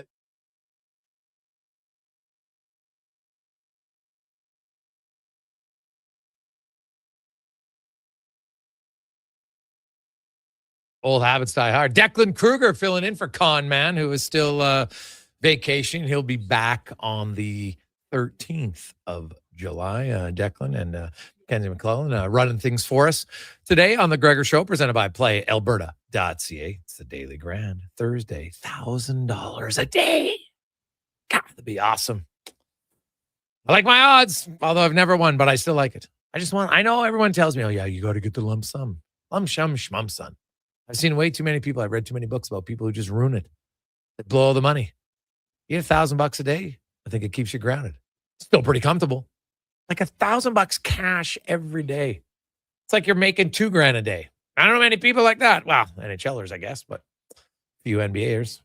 Some of you other people, maybe, but it's a lot of cake. I would take it. I would take it. It would just be nice. So get your tickets, playalberta.ca. Now, the free agent frenzy. It was pretty busy yesterday, but you know what? There's a long list of eligible free agents still out there. Now, Alexander Ovechkin was on the list, but he's off because he signed today for 1 year with the Washington Capitals. Ovi already owns the regular season record for most goals with 929. He needs 11 goals to pass Gretzky's 1,016 combined regular season playoff goals. Pretty sure he is likely going to do that. But some of the names that are still out there, Anthony Mantha, Patrick Kane, Claude Giroux, Vladimir Tarasenko, Jamie Benn, Michael Benton, Evander Kane, David Perron. On the back end, a little bit thinner, Carson Soucy, Logan Stanley, Ben Hutton, John Klingberg, Andrew Peak. In goal, Connor Ingram, Peter Mrazek, Matt Murray, Cam Talbot, Dave Riddick. So there are still some guys, some offensive guys, Adam Henrique, another one out there. So Jonathan Drouin. So we'll see. I could see some of those guys, signing later in the summer, probably on a value contract for some teams. Like Anthony Mantha is going to be the one to watch for me. Would he be this year's Jack Roslovic? Teams might look and say, yeah, geez, he had a great year, but I don't want to pay him $6 million off of 1 year because he has a history of injuries and he has a history of not doing much in the playoffs. So we'll see. Hey, Roslovic betted himself last year in a cash in. He got 2 years at $4 million this year. Now, let's go in the room, brought to you by Action Electrical. And you're still thinking about it. Think no more. All of you have a commercial building. Think about solar. What are you waiting for? Get out there. Get in it. They can help you out. The 30% federal rebates and more. ActionElectrical.net. As a former NHLer, 1440 pre and post game analyst, Landon Ferraro. Join us, Landon, my man. How you doing? I'm doing really good. How are you doing? I'm excellent. Any signings that stood out for you on free agency?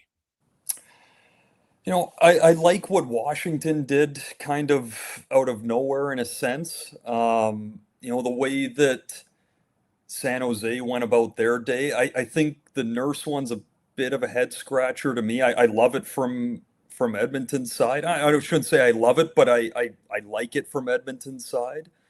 Toronto was cooking. It's so different watching going into this year with the amount of trades that we saw leading into it, that it felt like a frenzy for the first time in a number of years. Oh yeah, no, it's true. There was lots, guys. No, there was a few contracts that people were like, oh, geez, like the Vinny Desharnais one. I love it for Vinny. It's it's awesome for him for 4 years. And I just look at Washington. They got to be the biggest team in the NHL. Man, I was looking at their forwards today, and they are massive, right? Like the two Protas brothers are 6'6", and then you got Strome, and you got Dubois, and you got Tom Wilson, you got Alex Tuck. They're all 6'4", and Ovi's 6'3", and they're huge, like anywhere from 200 to 250. And then Desharnais on the back end. They're a pretty big team. So I think there'll be a load at times for some teams. We'll see how this is. Who knows? But that's one. Yeah. Was there a contract that made you go, ooh, I'm good for the player, but kind of surprised at what the term in AAV was? Well, the one you brought up in Desharnais for sure. And then what was the other one I was looking at yesterday? Another defenseman. It signed big, and I'm absolutely blanking on it, Greg's. Signed big in the East. Trouba? He signed. Yeah, it's probably the number would be up in that one for sure. Like Trouba, but I get it to a certain extent, right? Like the teams need minute eaters. They need guys that can play hard, and with a pretty bare crop going across that backside, like looking at the money and all of it, you just got to understand that there's more money to be played with, and there's not many guys there. So I wouldn't say too many of them are that big of a surprise anymore. You can see where it's heading. Like John Carlson got basically the same as Radish at 8.7 over 2 years. And then any other D-men who got big money? Well, Bowen Byram, his got an extension. Is that one you're talking about? 12 and a half? Yeah, I mean, that one too. The Byram, it just, like, he's a good player, and I'm really excited to see what he can do as a number one. But for what they gave up, at most, like, they paid for a number one defenseman, and then they paid him like a number one defenseman, but he hasn't shown that he can do that. And obviously they believe that he can, but at most you've signed and traded for that player. And it's almost like that's his baseline now. And there's no room for him outplaying that contract. Like, there really isn't. So it's going to be interesting to see how that goes. It seemed like Chicago jumping the gun and just trying to force a bigger move for someone to play with Bedard, which I understand because they've finished within the last two spots for through Bedard's full contract, right? So they need to start making moves, but at the same time, like, forcing that one seems a little aggressive with where they're at. Okay. Yeah, no, that's fair. Looking at the Oilers, like Ryan Shea, we had him on the first hour. Really good interview with Ryan. He was the only guy who got more than 1 year on the free agent market for the Edmonton Oilers. And to be fair, like, I don't want to keep saying it. I'm excited, but I'm interested to see what his game can be in this system, because last year was obviously his breakout year. With Mike Sullivan there before, he had basically been the 6D man playing on the right side as a lefty. Last year was the first year that they moved him. When Muse got there, they moved him to the left, and his game really started to grow. Now you're going to drop him into this area where, yeah, you lose Nurse, and Shea is not as tough and doesn't play as hard as Nurse does, but he skates really well. He can make plays. He makes good decisions. Like, there's a lot to his game that you can see some upside, as well as getting, half of the price of what Nurse was. Yeah. Hey, you get rid of Darnell Nurse. They got a lot of cap flexibility now. Mock Madulin, I've gotten mixed reviews from people in San Jose on him, right? Like, he is, he's a young guy. I know he used to be, he was a first round pick many years ago by New Jersey, but like, that's 6 years ago now. It doesn't really matter to me if you're a first round pick 6 years ago. It's what are you doing now? So, he is a lefty, but he can play the right side. And that's likely where he's going to battle Ty Emberson, but like, he's not a lock to be in the lineup every day. No, he's not. But at the same time, like, I like, if you're making a trade with Nurse where you only had, a certain number of teams and you're trying to get the best return while not having to eat anything, to me, Mook Madulin's actually a decent bet. He's younger. They don't have a ton of young D right now. That, I know Bouchard's still a bit younger and all of this, but of guys that aren't in the system and on the team already, they get was he 24? Yeah. I believe. Yeah. They get a 24-year-old that's long. He can move. Like, there are parts to his game that you can see where it can build, and he can continue to grow and be closer to what they're expecting when he was a younger player. The other side of it is he kind of what he is already? And that, the hope of potential is just hope. So, but at the same time, I think he can provide some decent minutes. He's long, he's lean, he's got a good stick. You work with, and especially, it's a different team, right? Like, when you instantly come on a team that has a McDavid and a Draisaitl, it's not about, okay, other than Celebrini and Will Smith, like, you got to find the play. Here, it's going to be really evident where the next play is. Retrieve the puck, move the puck. Don't hold on to it. Like, it can kind of help shore up his game, having a better system, hopefully, in play here. Landon Ferraro joined us. So you look at the Oilers blue line now, it seems pretty settled. They got to sign Stastny and Mock Madulin. Neither one of them is going to create, there's just not enough room for both of them on the roster. Like, they're going to carry 3 goalies. That's, to me, seems pretty obvious from people I've talked to. So with that, you'll have 13 forwards, 7 defensemen. So, like, Spencer Stastny has got an RFA offer, but like, I'm not sold. They might have to waive him because you've got 7 other D-men ahead of him. Yeah, and that's where, I mean, it's decent problems to have. Like, at least now you have choices. I feel like going into last year, like going into last training camp, you knew what was there.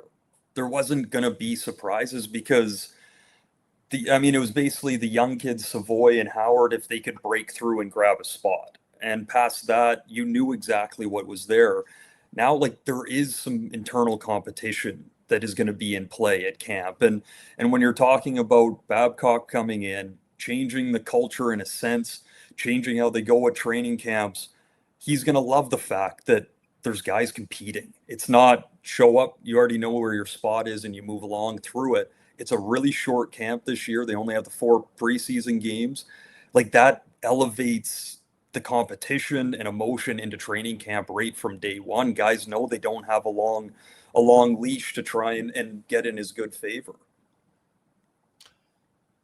When you look at their forward group, do you think, like, they got a lot of cap space, they could go out and add a shooter? Do you think they should add another shooter now, or do you think that's a position that they will wait until the deadline? For me, I'd wait. I'd like to see Howard get a bit of a chance and a bit of a runway in a sense. I think there's enough there that you don't need to rush it. They're good enough to not fall behind by any means. They can stay right in the race and see what their team really looks like. I think it's going to be the first time, well, I know it is because of the cap space, that they can actually enter a year, see what they have, and then make smart decisions out of it. Not having to make reactionary decisions or trying to guess the future of looking at their forward group and knowing that, there's a good chance they're going to need scoring help. But why go get that? Who knows? Maybe Howard comes back after a really good summer and gets off to a bit of a hot start. Like, that's what you're affording yourself by having a roster set up like this. The D looking a little bit more stable through it as before, where there's a bit more question mark in my eyes. And then, of course, I'm sure we'll get to the goaltending, but with the goaltending in there, like, you really want to see what's there before you start putting money into things that you might have to spend elsewhere. What about, would you have any interest in Jamie Benn for the Oilers?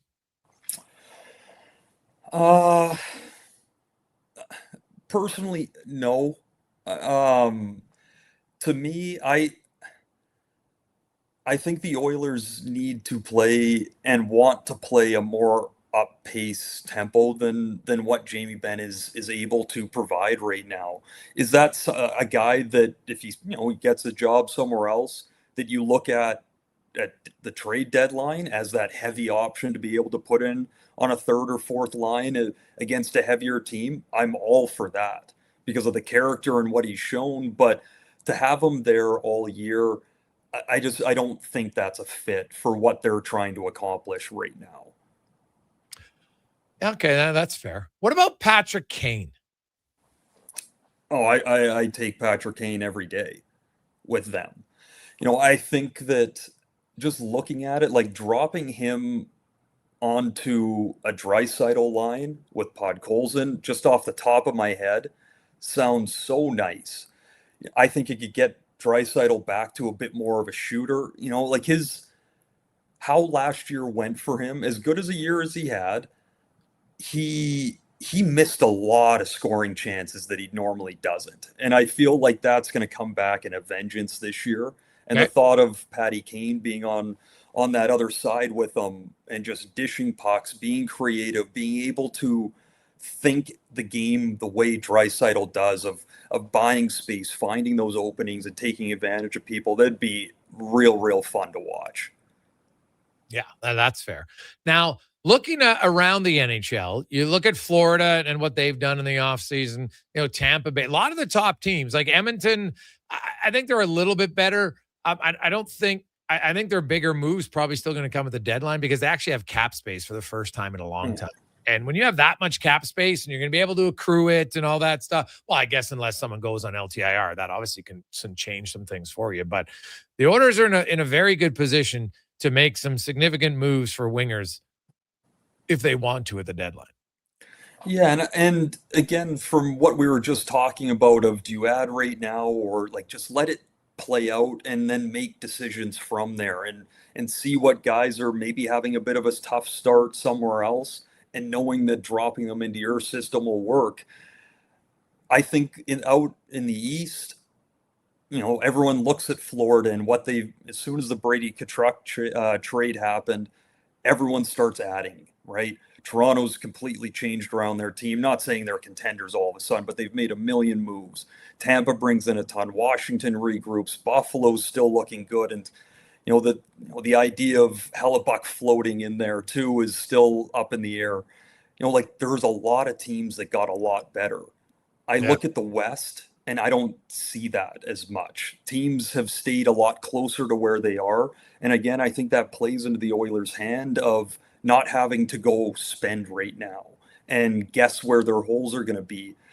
With how the West is still shaping up, I think they'll be able to stay within that bubble and within striking distance into the season again to where they can really sit back, watch their guys play, and find what they need from there. Landon Ferraro joins us. Landon, one last one for you. What about the goalie situation in Edmonton? What do you come out with it like? Because they're going to carry 3 goalies. So how do you see that unfolding? It's interesting, right? Like you bring in a Stanley Cup champion goalie, that's amazing, and he jumped in or had carried the weight through the playoffs before Bussy took over in the finals. The only drawback is knowing that last year is the most he's played in a number of years at 35 starts. It's not even halfway home, right? And they're even adding 2 more games this year. Well, now you're looking at Jari and you're looking at Levi. If he's sitting there, it's a question mark still. I like it better than it was. No shot at Ingram. If to be fair, if it could be Ingram and Anderson in there, I as of right now, I feel better about it. But you have Jari there, and you're just banking on him having a bounce back and hoping that seeing Anderson coming in, not that he needs a spark, him trying to save his career, even with a long-term contract, like Jari doesn't want to sit there and miss pucks all over the place. He wants to be a big part of this team and get his career back going to where he feels proud about it. Maybe seeing Anderson coming in can jump that ahead. Who knows? But I mean, time will tell, but I think they're in a better place now than they were. I'm not saying it's a great place, but it's better. Yeah, no, that's fair. Landon, great stuff, buddy. We appreciate it. Have yourself an awesome day, and we will chat with you again soon. Sounds good. Same to you. There you go. That's Landon Ferraro from pre- and post-game show here on Sports 1440. Quick break. We got Livingston. We got lots of texts to get to. And Paul and Glenn, congrats, are going to rugby. And actually, I was wrong. I had 3 pairs of tickets. So I have another pair for Saturday's Canada-Spain Rugby Classic matchup at Clark Park. Okay? This Saturday, 100% if you can go. And if you're a rugby fan, it's going to be unreal. Up close and personal. You got actually 4 of the top 25 teams in the world this weekend and next weekend battling out in Edmonton. So if you want to go to Canada versus Spain, got a pair of seats for you. I need your name and your email. Text in 833-401-1440. You could be going this Saturday. Silent Ice Sports and Entertainment is an innovative market leader across Western Canada. Properties include the Spruce Grove Saints, the Junior Prospects Hockey League, Silent Rides Charter Company, the Hockey Super League, and the newly launched Female Super League. Silent Ice also owns the Western Hockey League Seattle Thunderbirds and operates the Morinville AAA Arena. The Silent Ice Center, a new state-of-the-art entertainment facility in Nisku, features 2 sheets of ice, a 1,600-seat arena, as well as Summit Restaurant. Learn more at silentice.com. Scott McGilvery here, HGTV host and renovation expert. The one upgrade I know homeowners will love: better, fresher Culligan water straight from the tap. Culligan's Aquasential reverse osmosis filtration system takes your water to the next level. With up to 7 stages of filtration and 14 filter options, they're certified to reduce over 90 contaminants. Your tap water is about to get a major upgrade. Safer water that tastes great. Get started with a free in-home water test at Culligan.com. Culligan, water you love. When your project can't afford downtime, call Jaffa Equipment Rentals. From excavators and wheel loaders to compaction equipment, Jaffa has the machines you need. Trusted since 1972. Visit JaffaEquipment.com or stop by our Edmonton or Calgary locations. It's dollar drink summer at McDonald's. Sip on a refreshing small fountain drink or a small iced coffee for just $1 each plus tax, all summer long. Only at McDonald's. Excludes flavored and cloud iced coffees. At participating Canadian restaurants. Taxes extra. Prices exclude delivery. Boxing Week is back at the Brick. Don't wait until winter. Get blowout pricing now. Save 50% off sofas when you buy the matching piece. Save up to 25% off bedroom and dining, and save up to 40% off select mattresses. Plus, get free local delivery when you use your Flexity card. And buy more, save more. Up to $500 off select major appliances. Don't miss the return of Boxing Week, only at the Brick. Exclusions apply. See in store for details. 24 hours a day, 7 days a week. Edmonton sports fans stay informed with Sports 1440. Stream us. Listen to us on the AM dial. However you consume this radio station, thanks for listening. 60 years ago, we started selling trucks as Western GMC Buick. Today, we are Wolf GMC Buick. We're still located on the corner of 184th Street and Stony Plain Road with the same ownership for over 2 decades. Our customers have trusted our family-owned, community-driven business. And for that, we are thankful. If you're looking for a truck or SUV, pop in and one of our seasoned professionals will get you a great deal, hassle-free. Come trust our team at Wolf GMC Buick. Wolf GMC Buick. We're making it easy. Noodle, noodle, nood, noodle, nood, noodle, nood, noodle, noodle, noods. Noodle, noodle, nood, nood, nood, nood, noodle, nood, noodle, noodle,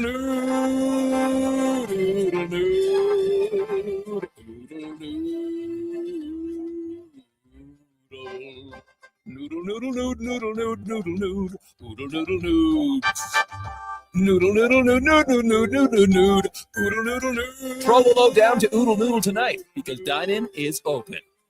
Cheering on Canada, Mexico, Australia, France, England, Brazil, Germany, Spain, and the rest of the world at the Druid Irish Pub. Your World Cup headquarters. Wear your colors, cheer on your team, and enjoy $6.50 Heineken every game. Plus, your chance to win a ton of World Cup merch, including hoodies, jerseys, soccer balls, and more. The Druid Irish Pub, your World Cup headquarters. Bringing Edmonton together, one soccer game at a time. The Druid Irish Pub. Cheer with us in the Mercer Building across from Rogers Place in Ice District. Hey, Gary, is that your dad? No, this is Evan, the new sales rep I hired. Oh. First impressions matter, but when hair loss takes over, it can feel like you're not being seen for the maverick you truly are. Hi, I'm Dr. Vance Elliott. At Advanced Hair and Skin Surgery, we know that hair loss is more than just a cosmetic issue. It's personal. Let's discuss all the cutting-edge options available so you can make a great impression every time. Book a free consultation today at drvanceelliott.com. That's nice.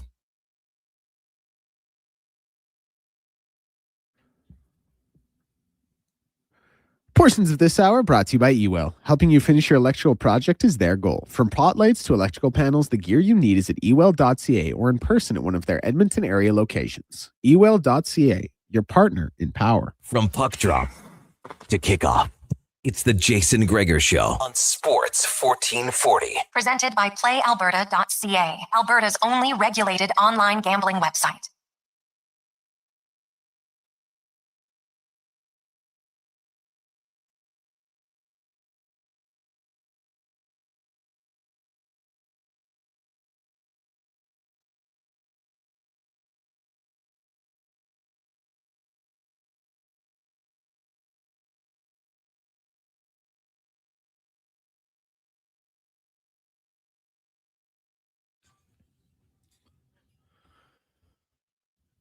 How you doing? Welcome back. It is the Jason Gregor Show, Sports 1440.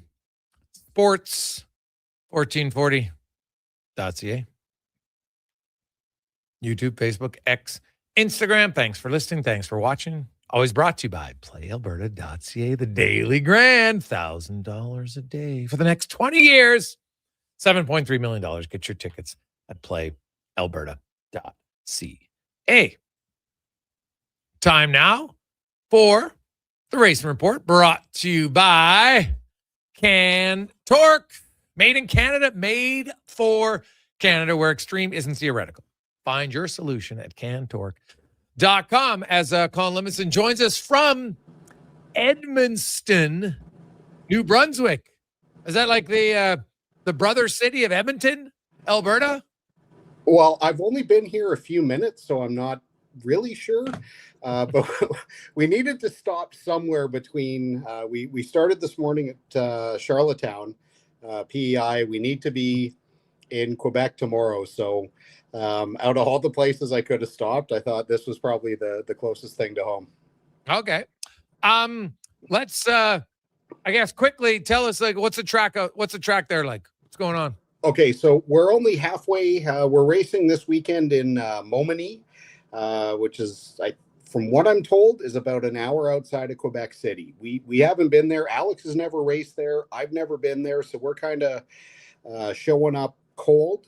Fortunately, our friend and our teammate when we run on road courses, Donald Teege, that's his home track, so we'll have great surveillance, even though we're going to be competing against them.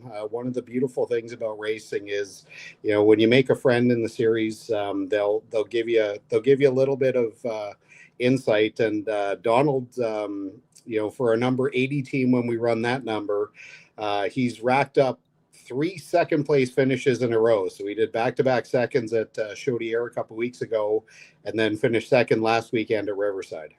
Okay. Now let's F1 is back at Silverstone this weekend. And everybody's like, lots of teams it's like a home racetrack for everybody. Is there any benefit, you think, for the teams being so close? It's convenient enough. So, obviously travel time is going to be pretty negligible for most of the teams. Getting to stay in your own bed for the most part, that's a big advantage. Guys like Lewis, Lando, Russell, obviously they grew up around the circuit, but these guys are such professionals. Like, sometimes you have a circuit that fits your eye and it just works. Like Nico Hülkenberg, finally got the monkey off his back and got his first career podium last year at Silverstone. Just, wasn't expected. I honestly wouldn't be surprised if he could do it again, because that Audi's been pretty quick. But this weekend is going to be, I think this is going to be one of those races where we see a lot of the yo-yo racing, yo-yo passing. I mean, these guys spend somewhere in the neighborhood of 70% of the lap at full throttle. So there's so little time off throttle to recharge the batteries. This is probably not going to be the best race. Okay. But maybe at least a little bit more passing we'll see in Monaco. So that's it'd be tough to get worse than that. Yeah, potentially a pass. IndyCar. Speaking of a great track, they're back at Mid-Ohio. What do you love about this track? What makes it so great to watch? Man, it's got a bit of everything. It's got high speed flowing corners. It's got some tight technical stuff. It's got elevation. And it's a proper racetrack. Like, it's purpose built to be a road course. It's not like these street races that we see from time to time. Always puts on great racing. They do a really unique thing. I'm not sure if they're doing it, but they've done it the last bunch of years, where the start finish line on the start is actually between turns 2 and 3. And then the rest of the race, the start finish line is in the conventional location, but they like kind of having a charge down to turn 3, which is a really tight corner, little, chicane complex before you go over the hill. So it just always produces great racing. And big news in IndyCar. Yeah. That Scott Dixon is leaving Chip Ganassi after 25 years, and he's going to join McLaren. Why? I think a couple different reasons, and these are, I'm going to say categorically, these are just my opinions. These are not based on any fact whatsoever, but I think Scotty D has seen inside. Obviously, Alex Palou's had a great run, but he's had a great run sort of at Scott's expense, in that they're doing things with Palou's car that they're not doing to Scott's car. Don't believe for a second that Scotty D forgot how to drive. Right. So to see the domination that Palou has had, I think Scott's basically said, like, look, respect what you guys are doing. You've hitched your wagon to this guy. I can go over to this other team. Whether he gets top dog status, McLaren is now run by Tony Kanaan. These guys go back a long, long way. TK obviously offered Scotty something that nobody else could. And, to get a fresh start is probably not the worst thing. I mean, my goodness. I mean, 58 of his 59 wins came with Ganassi. He's got 6 championships, and he's watched his teammate rack up a whole bunch the last couple of years where he's kind of struggling to crack the top 5 a lot of weekends. So, fresh start, but this is also going to be a massive cascade for the silly season now that, he's replaced basically there's I think there's going to be one more change because the other kid at McLaren, who I'm drawing a blank, he's going to be out. It sounds like Lundgaard is out, but now there's an opening at Ganassi, so the silly season is going to be crazy here the next few weeks. What about an F1? Well, we're still waiting to find out what the deal is with Max. Apparently, he's talking to McLaren, F1 McLaren.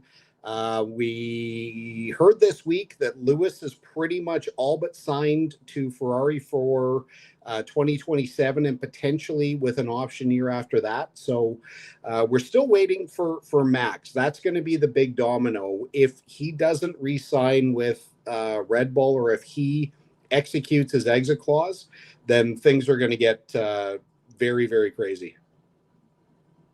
Yeah, well, obviously, if Max leaves, that would be the massive news, no question about it. But doesn't he have only a limited time on his out clause and when he can use it, or is it any time? No, I think it's he's got to pull the trigger before the summer break, which is how the rumor has worked the last couple of years. That if he's not in the top 2, top 3, top 5 by the summer break, he can execute that clause, which it sounds more and more this year that it's more likely, especially with his main engineer, GP, is already moving over to McLaren in either 27 or 28, yet to be determined. Wouldn't be too surprising to see Max follow him. And I want to go, speaking of F1, what about the recovery system for F1? Silverstone, it's always full throttle, so there's little time to recharge. So what's that going to mean coming out of when you can't go full throttle? What's going to happen? What should race fans be expecting? Again, I think it's going to be a lot of this yo-yo stuff that we saw at Melbourne and that we saw at Shanghai. Aside from Monza, Silverstone is like one of the biggest full throttle tracks. So for these engines to recharge, they're going to deploy the battery so quickly on the straightaway that they're going to lose power. So these things are going to go to what they call super clipping. I really think this is going to be one of the dog's breakfast kind of races, unfortunately, because Silverstone is one of the premier events on the calendar. Again, all the teams are based in the area. Aston Martin is at the track. Red Bull's right there. Mercedes is not far away. They're all very, very close. You want to put on a good show. I'm not sure that we're going to see it this weekend, but hopefully, I also thought it was going to be kind of a challenging weekend last weekend with the heat in Austria, but somehow Mercedes managed to come out okay. So I'm always happy to be wrong if it turns into a great race. And quickly for the NASCAR Canada, what were your thoughts on what happened in Antigonish? Boy, it was challenging. We fought rain all day on Saturday, managed to get our practice and qualifying in. Then it stormed. We were supposed to take the green flag at 9 p.m. There was an issue with the site generator. They had to call in a rental generator just to get the lights to turn on. So we didn't take the green flag until, I don't know, like 10:15, 10:20. Our car wasn't great. We had another kind of gremlin issue, kind of unforeseen. Once, once we got our gremlin fixed, we were the fastest car on track. And, unfortunately, we were like 17 laps down. But once we kind of got things going, we were flying. I mean, we were 2 to 3 tenths faster than any car on track in the last stint, all for naught. But hopefully we can take kind of this base setup and, totally different track this weekend. This is a pretty flat track where last weekend was a lot of banking. But if we got the car to handle like it did last weekend, we throw a little bit of that at the track, man, we should finally be in the mix here. Awesome. Well, Colin, have a great weekend, man. We will talk to you again next Thursday. Okay, we'll see you on Thursday. There you go. That's a Racing Report brought to you by CanTorque. It's after 4 o'clock. Jason Gregor, Declan Kruger with you. Let's get to the D-Man of Sports 1440 update brought to you by Go Auto. The best place for vehicles with over 15,000. But they also care about the community where they live. They've given back over $27.3 million, Jerry. That is goauto.ca. This is the Sports 1440 update. MLB finals from earlier today was the Reds over the Brewers 7-2 and the Pirates over the Phillies 6-1. Games that are live right now see the Rockies leading the Marlins 14-4 in the top of the ninth. And the White Sox and Guardians will be on the dock next at 4:40. In the FIFA World Cup today was Spain over Austria 3-0. Portugal and Croatia set to go in about an hour's time at 5 o'clock. Switzerland and Algeria at 9. Edmonton Riverhawks playing host to the Bellingham Bells tonight with a 6:05 first pitch down at Remax. In CFL Week 5 action will get going tonight with Toronto on the road in Calgary. News from around the sporting world is Kyle Lowry planning to sign a one-day contract to retire with the Raptors. They have also added Kyle Anderson, a veteran, on a one-year deal worth $3.8 million. Canadians signing goaltender Jakob Dobich to a 3-year contract extension with $3.75 million AAV. I'm Declan Kruger. This has been a Sports 1440 update. Sports 1440, Stingray Radio Station. CHJR broadcasts from West Edmonton Mall and Wetaskiwin. Download the free Stingray music app and listen wherever you go. Did you know there are actually 3 seasons we experience in June? Spring, summer, and construction season. And while roads may be narrowed and detours are everywhere, GS construction crews are on site every day doing the work because the city doesn't stop, and neither do we. As we build and upgrade infrastructure, life continues around us. That's why we never lose sight of what matters most, making sure everyone, including our team, returns home safely at the end of the day. For more on what we do, visit gsconstruction.ca.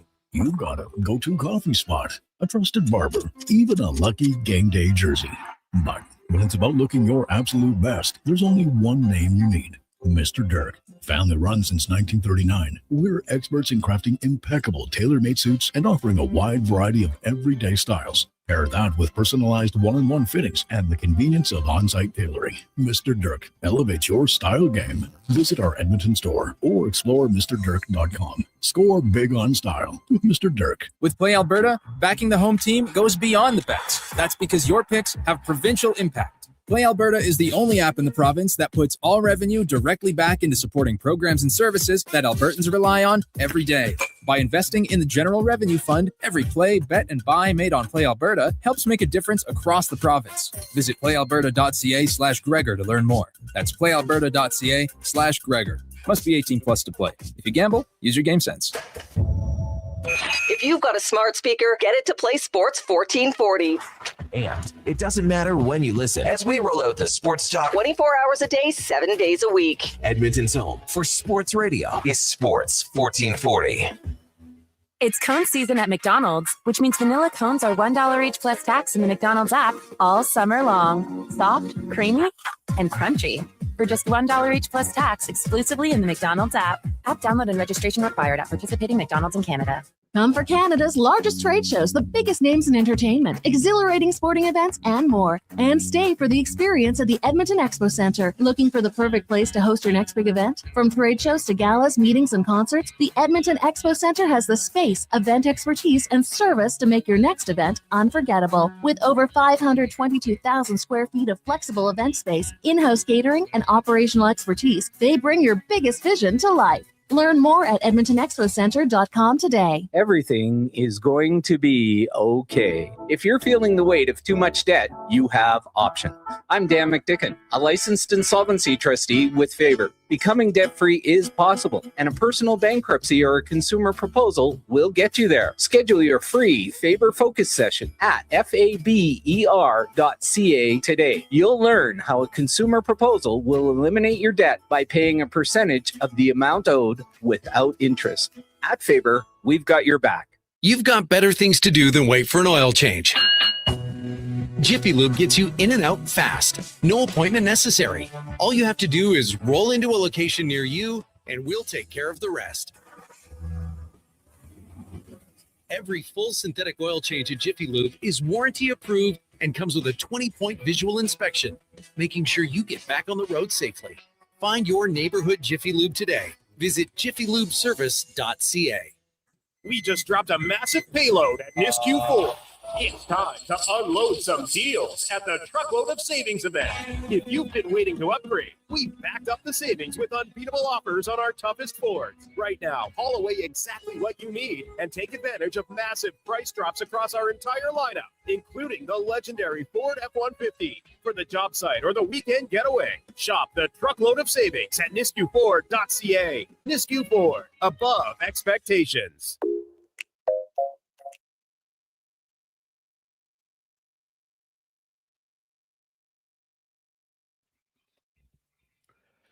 Portions of this hour brought to you by Elks Nation. Check out the elksnation.ca articles, podcasts, and more breaking down the green and gold. The most in-depth W football coverage online, elksnation.ca. He's not just another pair of glasses. It's the Jason Gregor Show. Thanks for checking out Edmonton Sports 1440. Presented by PlayAlberta.ca, Alberta's only regulated online gambling website.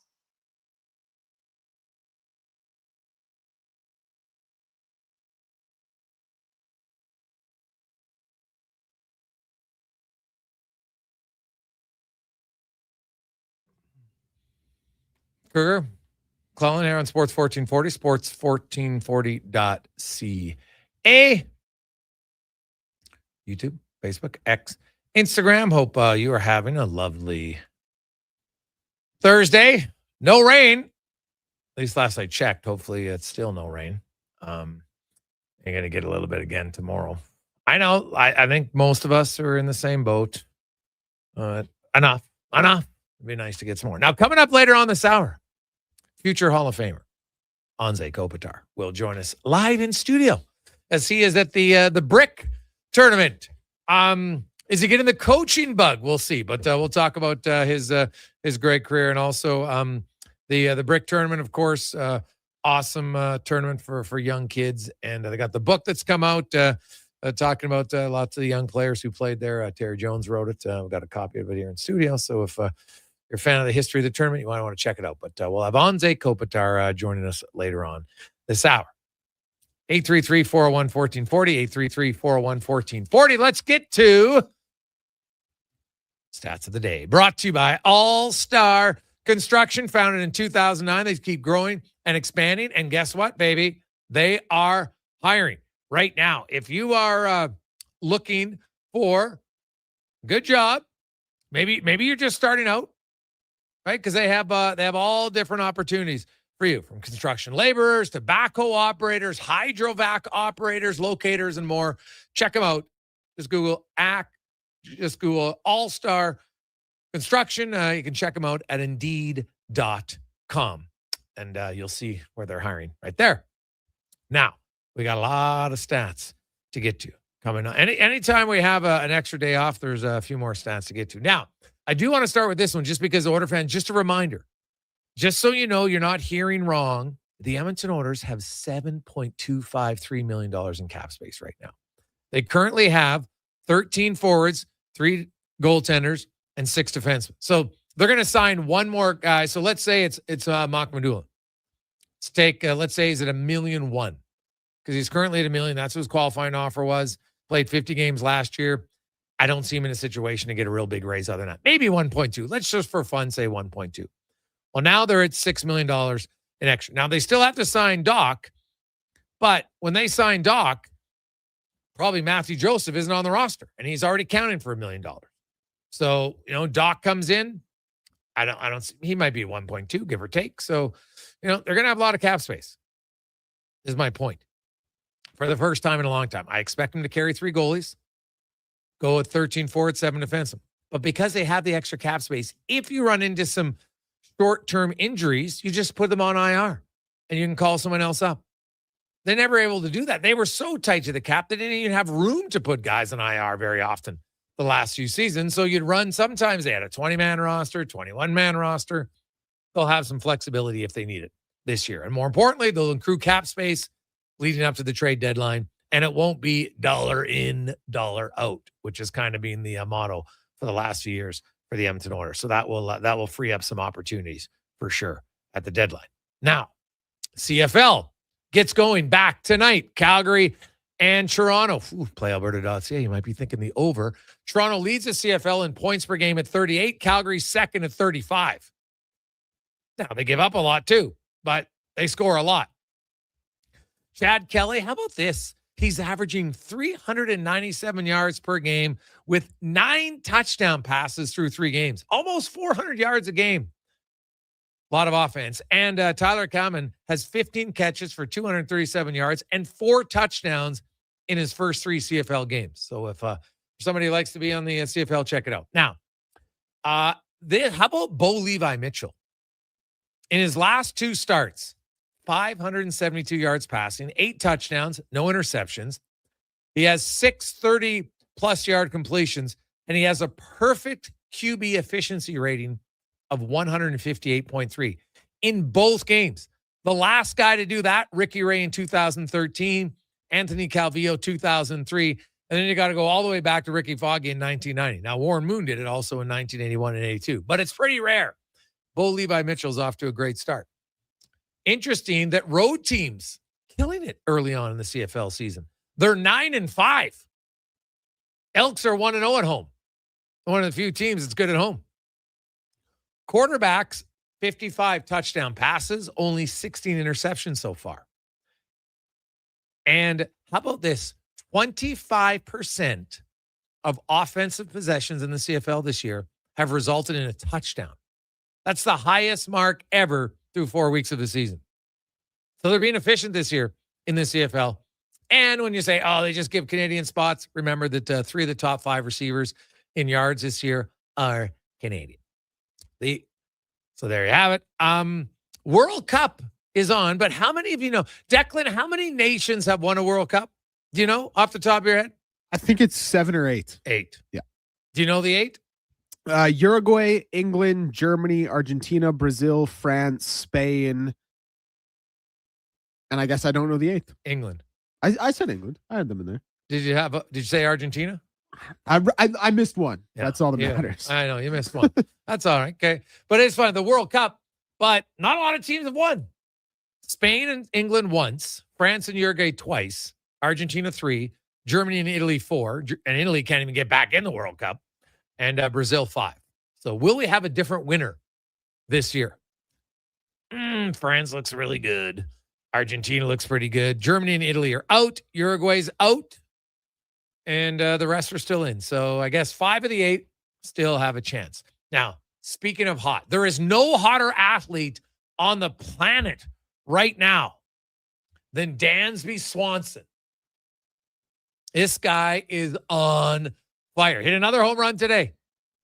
In his first 70 games of the season, he had 7 home runs and 28 RBIs. In 13 games since, 29 RBIs, 9 home runs in his last 13 games. Hey, Vladimir Guerrero, pay attention. It can happen. You can turn your season around. Dare to dream. Speaking of home runs, this might be the guy that you want to bet on in the home run derby. He's the first guy to commit to it, but Junior Caminero, who's only 22 years of age, he homered in his 6th straight game last night. That breaks Ken Griffey Jr.'s record as the youngest player to do so.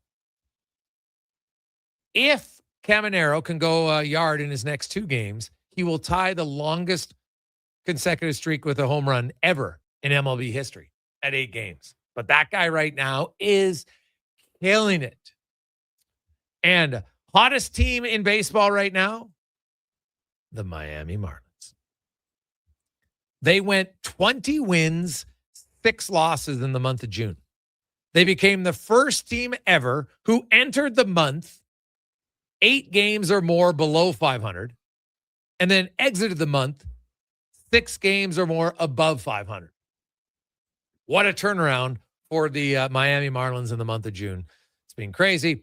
And here's a little tidbit, because many of you have heard the story about Bobby Bonilla, right?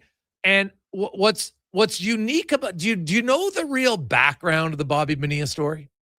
So Bobby Bonilla from 2011 until 2035 was going to receive on July 1st a payment of $1,193,000. Okay, well, actually $193,248. Right? It was part of a deferred payment plan that the team, him and the Mets agreed upon in 1999. So he didn't get any money from 1999 until 2011. But here's the kicker. Do you know how much money he was owed in 1999, Declan? Do you know? No. He was owed $5.9 million. That's what he was owed. He agreed to defer it and not get all of the money until 2035. But he gets 25 annual installments of 1.1. So think about it. He took a $5.9 million, and even if you look and say, I was going to get 10% of that, a good investment, right? 10%, right? He'd make $590,000 every year for the 10 years from 12 years, I guess, until he got his first payment from 99 until 2011, right? It would have kept growing and building. But here's the other kicker, though. It's not the only payment that he gets. No one ever talks about the fact that he also receives $500,000 every year from the Baltimore Orioles from 2024 to 28. He deferred the lump sum, but he is actually getting $1.693 million every year to do nothing. He got $500,000 from the Orioles starting in 2004, and that ends coming up in 2028, and he got 1.13. He was only owed $5.9 million, and he turned that to make it 5 times the money. Not bad. Not because here's the thing. They looked at it and, taxes and everything else. Plus, he felt like I had a lot of money and I felt like I was going to get all more of it. I might have wasted it. Kind of goes back to our $1,000 a day. Sometimes just get, I know people will say, well, you can put it in the stock and you make more. Well, do you? Maybe. But he's now getting it later on. And for his kids, he's getting $1.8 million a year to do nothing. That's a pretty good retirement fund. Not to mention probably all the money he put away. So happy Bobby Bonilla Day. But no one ever talks about the $500,000 he's been getting for 23 years from the Baltimore Orioles. Smart dude. Because trust me, money didn't go away. Money did not go away. 4:20, we'll take a quick break. We'll come back. We got 5 questions and Anze Kopitar, Mark Spector, and more. It's the Gregor Show presented by PlayAlberta.ca. Legacy Heating and Cooling is serious about cooling. In fact, we offer multiple ways to cool your home. So you better call Legacy. Call Legacy. If you're looking for traditional air conditioning, we got you. Call Legacy. Call Legacy. Or ask us about a heat pump to help you heat and cool. Call Legacy. Call Legacy. Cool with AC or cool with a heat pump. Cool your home with Legacy Heating and Cooling. Day or night, tasting just so right. You can order Oodle Noodle at oodlenoodle.ca, delivering you the news almost right away. Remember, you can order Oodle Noodle at oodlenoodle.ca. So stay on your couch all day and order oodlenoodle.ca. Oodle Noodle. Got a go-to coffee spot, a trusted barber, even a lucky game day jersey. But when it's about looking your absolute best, there's only one name you need. Mr. Dirk. Family run since 1939, we're experts in crafting impeccable tailor-made suits and offering a wide variety of everyday styles. Pair that with personalized one-on-one fittings and the convenience of on-site tailoring. Mr. Dirk elevates your style game. Visit our Edmonton store or explore MrDirk.com. Score big on style with Mr. Dirk. Boxing Week is back at the Brick. Don't wait until winter. Get blowout pricing now. Save 55% off sofas when you buy the matching piece. Save up to 25% off bedroom and dining. Save up to 40% off select mattresses. Plus, get free local delivery when you use your Flexity card. And buy more, save more. Up to $500 off select major appliances. Don't miss the return of Boxing Week, only at the Brick. Exclusions apply. See in store for details. Sleep is for the off-season. What off-season? Sports 1440 is live, loud, and locked 24/7. Oilers, Elks, Riverhawks, Stingers, Oil Kings. We've got your fix. Edmonton's home to sports is Sports 1440. Attention Alberta construction pros. For over 50 years, Japa Equipment Rentals has been your go-to for top-notch equipment and stellar service. Whether you need rentals or expert maintenance, we've got you covered. Stop by our Edmonton or Calgary locations today. Wondering what you can afford? Let Go Auto do the math with our free car loan calculator. No pressure, no awkward convos, just quick answers on your budget and payments. Bad credit, no credit? We got you. Text CHECK to 780-777-7777. That's CHECK to 780 all 7. Find out what you qualify for and start shopping with confidence. Go Auto. Drive what you love with payments that make sense. Are you looking for safe and reliable transportation solutions for your wedding, corporate retreat, or golf trip? Look no further than Silent Rides, Alberta's premier charter bus company. Whether your group is big or small, Silent Rides has you covered. We offer 3 different sizes of units to cater to your needs, and we provide first-class service at affordable rates. Get your quote today. For more information and to request a quote, contact sales at 877-748-0991 or visit silentrides.ca. It's dollar drink summer at McDonald's. Sip on a refreshing small fountain drink or a small iced coffee for just $1 each plus tax, all summer long. Only at McDonald's. Excludes flavored and cloud iced coffees at participating Canadian restaurants. Taxes extra. Prices exclude delivery. School's almost out, and road trip season is just around the corner. But if your brakes sound like they're grinding harder than a hockey fourth liner, it might be time to visit Napa Auto Parts. Napa has all the quality parts, tools, and know-how to help keep your vehicle running smoothly and road ready. With over 85 locations in Alberta, visit your local Napa store today or shop online at napacanada.com. That's Napa know-how.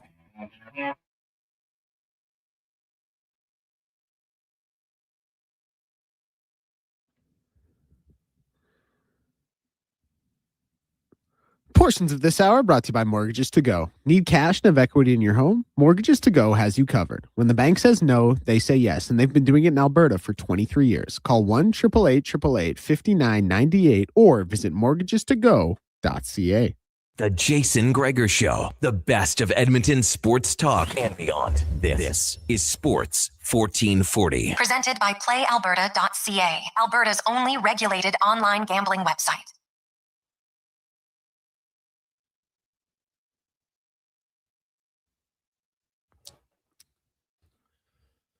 426, we roll through Thursday afternoon. Hope you are having a lovely Thursday. Big weekend of sports coming up, baby.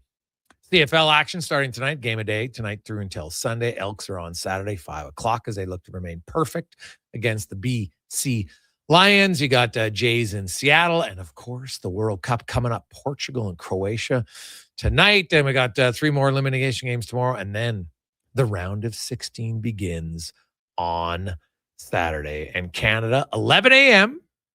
Get your red and white on. Many of you will be watching. Should be loads of fun. So check it out on Saturday. Let's get now to 5 questions brought to you by The Brick. As Boxing Week returns, you can get blowout pricings, 55% off sofas when they buy the matching piece, up to 25% off bedroom and dining furniture, and 40% off select mattresses at The Brick and thebrick.com. It's time for 5 questions on the Jason Gregor Show. Okay, school is out, but we still need to do some report cards. With that said, if you had to give Stan Bowman a letter grade based on his July 1st, what would it be? Question. I would give him a solid B+ for that. And you know what? Only one long-term deal on Ryan Shea at $4 million. And as the cap goes up, like if all he ever turns out to be is a number 5 defenseman, which I think he probably could be more, but if he's only a 5, you know what? That's kind of going to be the going rate for a number 5 now. So good deal there. No one else got big money. There's, you know what? I don't give an A because like there's a slight risk in both goaltender ads for sure. But, you know, and you also trade Darnell Nurse without retaining any salary, create a huge amount of cap space for your team. So pretty solid day. Question number 2. What was the worst contract given out yesterday? Always a good question because, well, it has to be something with term because, you know, 1 years, 2 years, those ones never get you. The Bowen Byram one is definitely risky. I would say it's probably the riskiest one. But if Bowen Byram, because, hey, I know that cap numbers go up significantly, that if Bowen Byram suddenly turns into a 70-point defenseman, it won't be a crazy contract. And keep in mind, it doesn't start until the cap is at $113 million. But it's hard not to go with that one. What about you? I mean, the Gudas one is just so weird. Like, I know they're going to throw him on LTIR to circumvent the cap so we can keep getting money into his 40s. That one, as much as I like the player, I think Vinny's as well. That one's a little rich, but those two were the ones that came to mind for me. Question number 3. What team will Kirill Marchenko be on to start next season? Yeah, Werenski, everybody's come out and said, hey, you know what? Everything's, whatever happened there, we're deciding that everything's good now. So I don't know. Did they go on a dating website for a week and realize that, God, it's not good as out there as I thought it was. So I don't know, but I'm going to say, to start the regular season,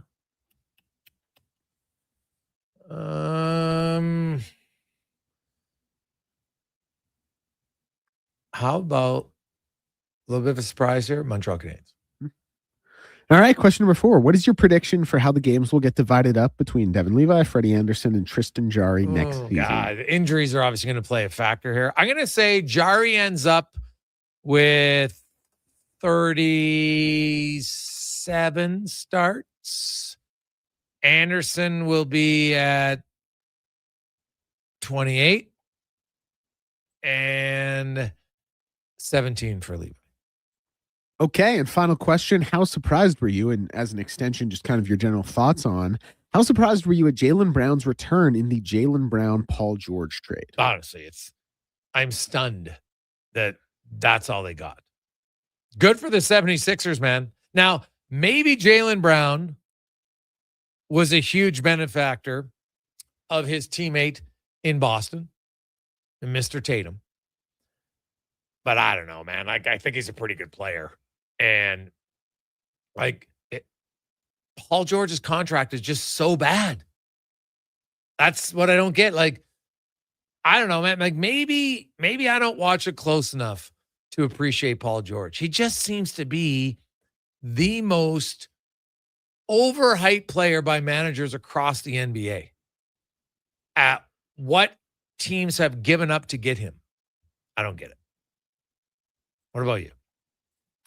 Yeah, it's a funny one. Like the 76ers got better. They got the best player. I still it makes me question what Jaylen Brown's trade value was throughout the rest of the league. Like if teams are really looking into these analytics things where he's like, there's some pretty scathing stuff out there against him. But then on the other side of the coin, it's like, man, you had to give up Paul George, who, by the way, has a player option for next season for $56.6 million that I promise you he's going to be opting into. He is beyond an anchor at this point in his career. He's the worst contract in the NBA. I don't know how you absorb that and lose the player.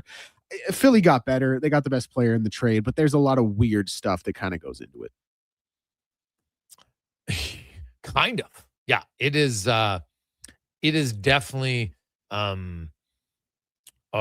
wild trade. And there's all sorts of crazy things that you're seeing out there. Deck, who's going to be the middle linebacker for the green and gold on Saturday? Well, I haven't had a chance to get down to practice this week, obviously, with my obligations with Fantasy Frenzy sitting in for Connor. As far as I can tell, I think it will be Nick Anderson returning. Like, I'm not speaking out of my rear here, right? Like, he's on pace. It was one game IL. He's going to be back. Things are trending in the right direction. Well, I thought they put Nick Anderson on the 6th game. Okay. Well, if that was the case and I missed it, then I'm doing a pretty job reporting it right now. If it is Brock Anderson, like I love Brock Anderson's game. I thought he had a great game against Winnipeg. I thought he had some really, really heads up plays. I thought he filled gaps really well, which is something like you've talked about this. They think of him more as a cover guy, not someone who's going to plug those gaps. So the way he was able to do that with such kind of ferocity, if you will, was really, really impressive to see.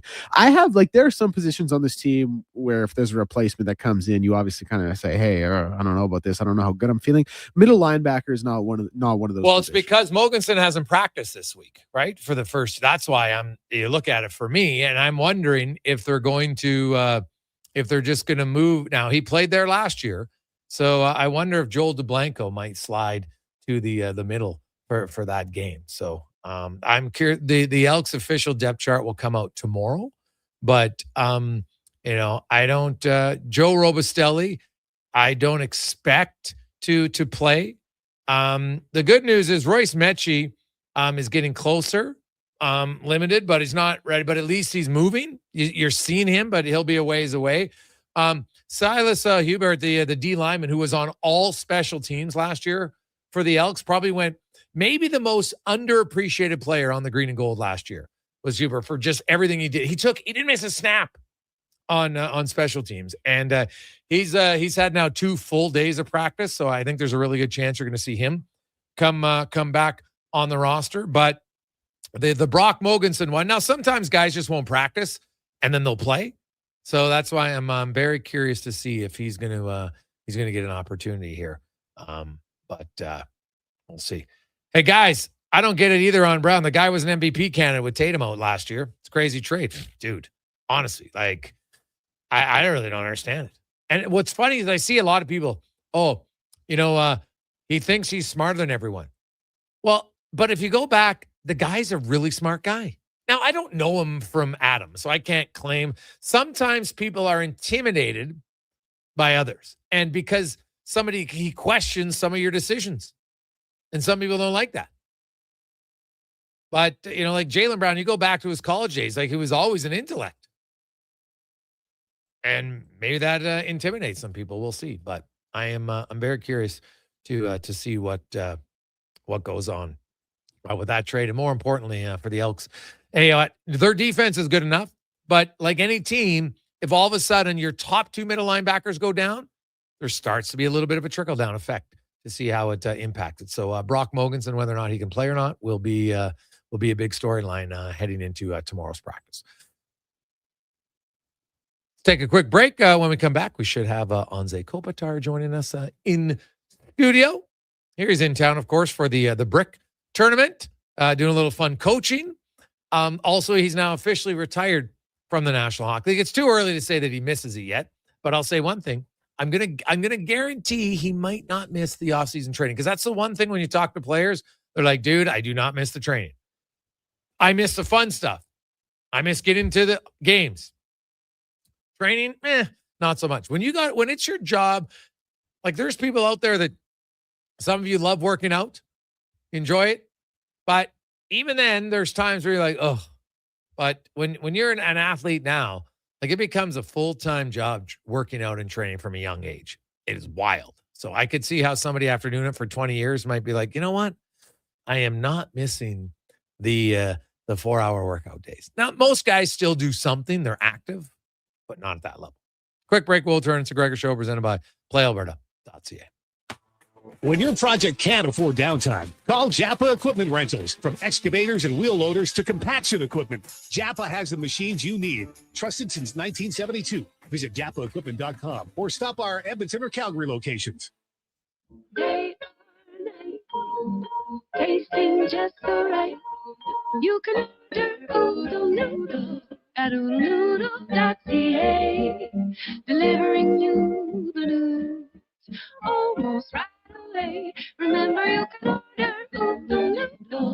Oodle-oodle.ca. So stay on your couch all day and oodle-oodle.ca. Oodle-noodle. And now Action Electrical's testing team is on defense duty. They're the guardians of safety and compliance, a critical part of any lineup. Precisely. They perform rigorous safety and code compliance testing for commercial operations. Think of them as the referees, ensuring everything is up to standard before disaster strikes. Their preventative plays are legendary, spotting faults early. Hire the Action Electrical team to bring home a win for your project. Visit actionelectrical.net. Are you a skilled laborer? All-Star Construction wants to talk to you. A heavy equipment operator with Traco or backhoe experience? All-Star Construction wants to talk to you, too. With work in and around Edmonton for local land developers, All-Star Construction offers year-round employment. Whether it's power, gas, or telecom, developers rely on All-Star Construction to get the job done. So if you're a skilled laborer or a heavy equipment operator with Traco or backhoe experience searching for work, search All-Star Construction on Indeed. The Riverhawks are back, and so is the fun. Celebrate girls and women in sports, the Canada Day Party, and Epcor's Foodie Night covered in nacho cheese. Good times and great baseball at Remax Field. Tickets at gohawks.ca. Every lunchtime, hang with Low Tide. Weekdays from noon to 2 on Sports 1440.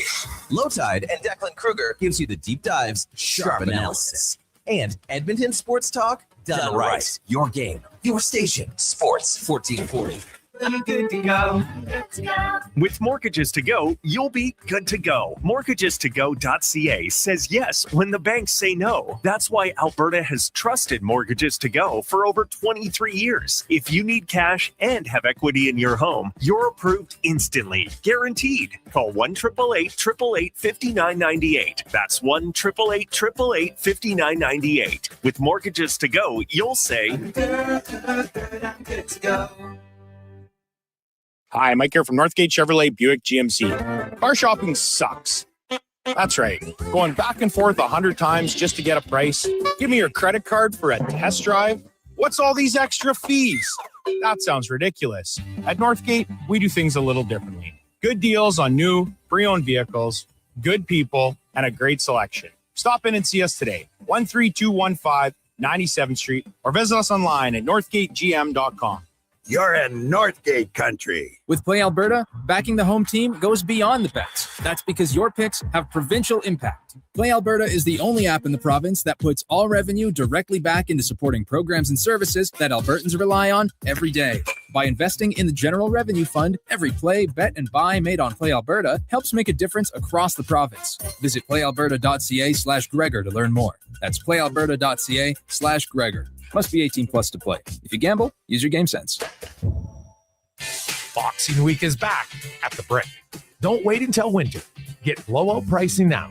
Save 50% off sofas when you buy the matching piece. Save up to 25% off bedroom and dining, and save up to 40% off select mattresses. Plus, get free local delivery when you use your Flexity card. And buy more, save more. Up to $500 off select major appliances. Don't miss the return of Boxing Week, only at the Brick. Exclusions apply. See in store for details. The job isn't done until the last load is hauled, and having a semi-trailer out of commission is not an option. Whether replacing or adding to your convoy, Edmonton Trailer has a huge inventory of new and used semi-trailers, trusted by the gravel, logging, oil field, fluids, and freight industries. Find a trailer right for you online or at one of their 3 locations. For sales, service, parts, rental, and finance, when you're in it for the long haul, Edmonton Trailer. Experience the home ice advantage with your window coverings. Novo Blinds provides factory direct pricing and fast turnaround on roller, zebra, blackout, drapery, and motorized blinds. Book a free in-home consultation at novoblinds.ca.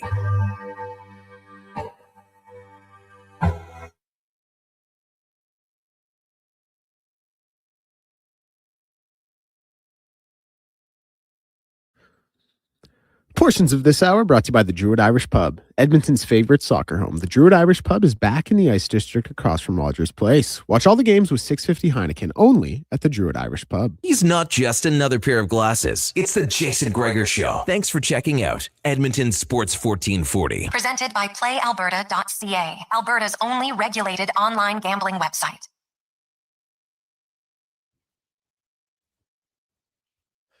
Rolling through Thursday afternoon. How you doing?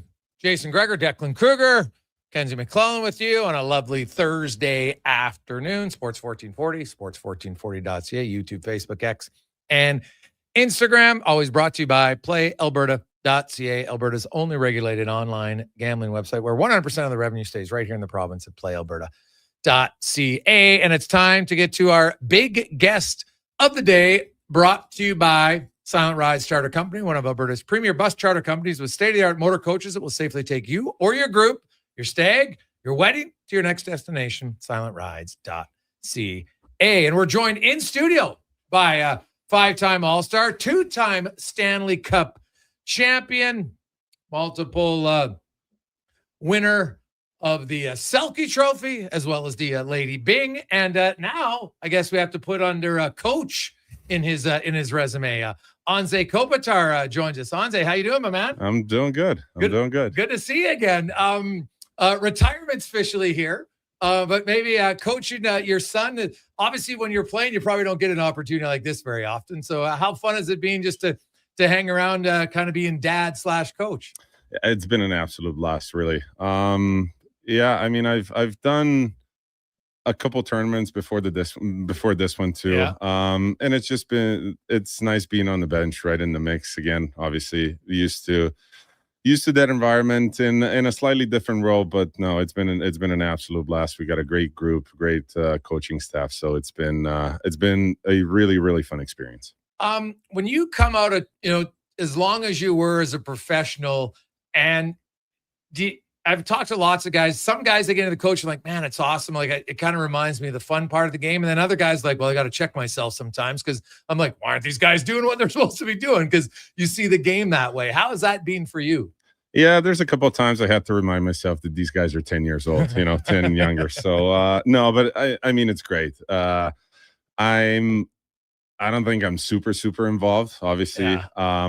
But I'm there to, just try to keep everybody in good spirits and, sure, just lift them up. I mean, Listen, like I said, they're 10 years old. The emotions are an absolute roller coaster. You can see it on a shift-to-shift basis. And I mean, I'm having fun.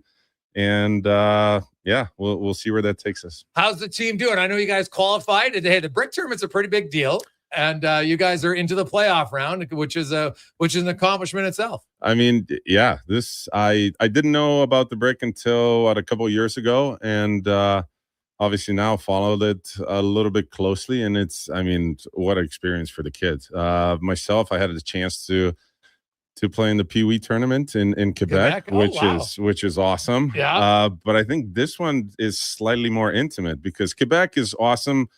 For obviously the kids are older and you're playing in the big arena. Back then I played in the Pepsi Coliseum. What a barn that was, right? So, and then for me, a kid from Slovenia, when you're 13 years old, playing in that big rink is extraordinary, right? And now these kids come here, and the glass is lower, and they can high five the parents and grandparents. I mean, what a venue and what a tournament to put together by this crew here. I mean, like I said, I'm having a blast, let alone a 10-year-old. So it's been great. Now, have you went to the water park? You've been on any rides? You having a little fun outside of hockey or what? Yeah, I mean, I thought, I guess living in a mall for 14 days is going to get old in a hurry, but we're hanging in there.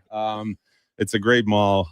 We've done the water park before the tournament to get out of the system, and then we'll see how far we go. I think we might have a little bit more time on the weekend, and we'll experience that again. Now, when you did the water park, did you actually go on any of the big rides? I did not. No, I'm not a water slide guy. I'm afraid of heights, so I'm not. Oh, really? I don't like to go too high up. Wow, okay, I didn't know that. Awesome. So now, did your teammates in LA? I'm really good buddies with Stoli and Greer, those guys. Okay. Now, when you have a guy who's scared of heights, do your teammates, like when you're flying, like Was flying no fun for you? No, it's like an open spaces. Oh, okay. I'm playing. I'm fine. Okay. Everything's fine when like in closed spaces. Okay. But out high on a balcony or somewhere, it's really not my forte. Not your forte. Okay. No. It's obviously too early to tell because, but you had a year to kind of mentally maybe prepare yourself. Now, looking back on that, was it good or bad having, everybody knew that it was your last year? Would you have said, you know what? Because you seem like always a pretty quiet guy. Would you have preferred to say, you know what? I just should have said it with a week to go in the season? Or was it good to have a year-long goodbye? No, I mean, did I expect like a farewell tour like I had, I guess? No, absolutely not. But I just wanted to get out in the open. Okay. I was talking with obviously the management and the organization. Everybody knew. And then, I think it was day one of training camp. I mean, everybody in the room got asked that question, whether I'm going to keep playing or not, or it might have been even before training camp. Okay. So I was like, you know what? I don't want to put this on the guys. My kids were getting asked in school if I'm going to play or not. So it would have been just a big burden, really. And, if somebody asked me halfway through the year and I know I'm retiring, do I really have to come up with an excuse and all that stuff? So I just wanted to get it out and, just have everybody know. And that was it. Anze Kopitar joins us in town with his team for the Brick Tournament, of course, this weekend. If you're looking for some fun, it's always great. The kids they're fired up, man. When each shift is like their last shift, it's loads of fun. You mentioned as a young kid from Slovenia, and obviously the greatest Slovenian player, you're one of the greatest hockey players ever. How did you, because I've talked to you lots over the years, and a lot of it was about your defensive game and awareness and all that, but I don't think I've ever asked you, like, how did you become so damn good in a place where, you didn't grow up around, there wasn't a ton of high-level competition, which sometimes I argue, I said, if kids have it, you have a drive and a passion, but how are you able to come out of Slovenia to be such a dominant player? Good question, actually. I mean, I played up most of my childhood, so Okay. I'd play with year, 2, 3, sometimes 4 years older kids. Wow. And I guess when you do that, they're bigger, stronger. So you gotta, compete harder. I was always a pretty tall kid, so it's not like it was like a big size Right. disadvantage for me. But yeah, everybody's faster, so you got to keep up and think a little bit more and like all of the above, right? And then I think I was 15 years old when I played like in our men's league, like with the big boys already. I mean, I know it's obviously Slovenian league, Sure. and it's nothing But still, maybe nothing to brag about, but as a 15-year-old, that's a pretty big deal. And after that, I just figured it was time, and I left for Sweden for a couple of years, and then made it to LA. So yeah, I mean, it was definitely unorthodox, but I guess just like you said, if you have the drive, you can get better on your own. You can do a lot of stuff on your own too. It doesn't have to be the greatest junior league in the world, but you got to keep plugging away, keep taking step by step, and eventually it can happen. You, because of that, I don't know if you probably weren't playing hockey year round back then as a kid, were you? No, definitely not. no. I mean, we didn't have ice. So our ice would go from, I'm throwing out some soft dates, but it was from start of August, maybe into late March. Okay. And then every rink would get rid of ice. So Okay. there would literally be no ice.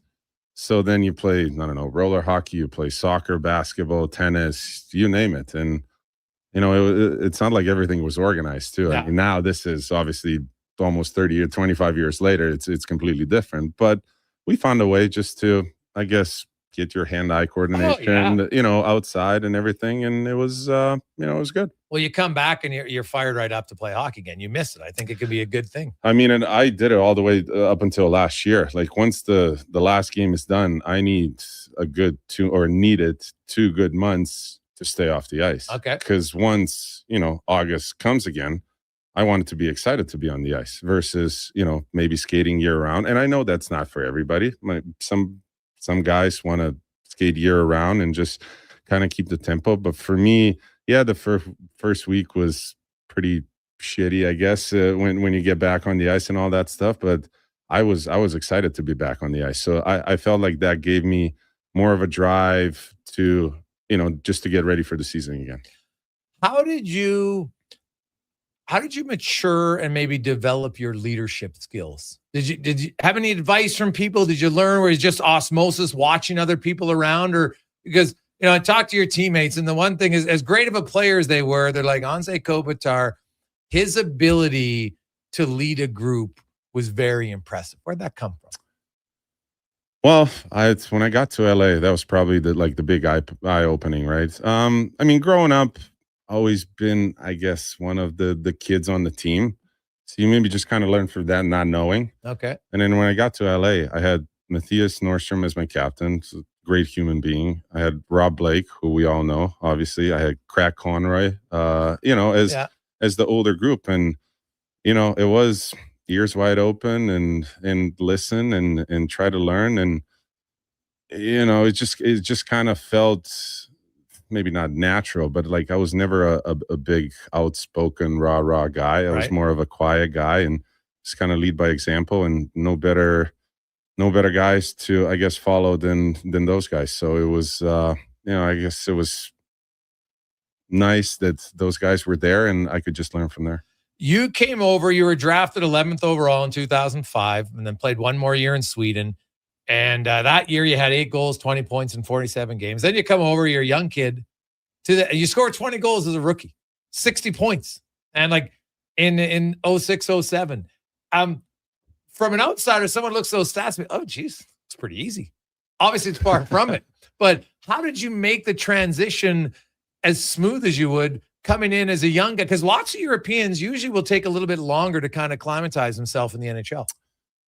I don't know. I'm a big believer that you got to be at the right place at the right time. Okay. I really do. And Kings, no disrespect to obviously the organization, but we're not in a good place, right? So we had, quite old team, and I was put in a spot to where I could succeed, really. Okay. I mean, we were not a playoff team, obviously, my first few years, and I could really, maybe take over, or the young guys, that came in, Drew came in a couple years later. Dustin Brown was there, which we connected really well, obviously, and kind of got it going.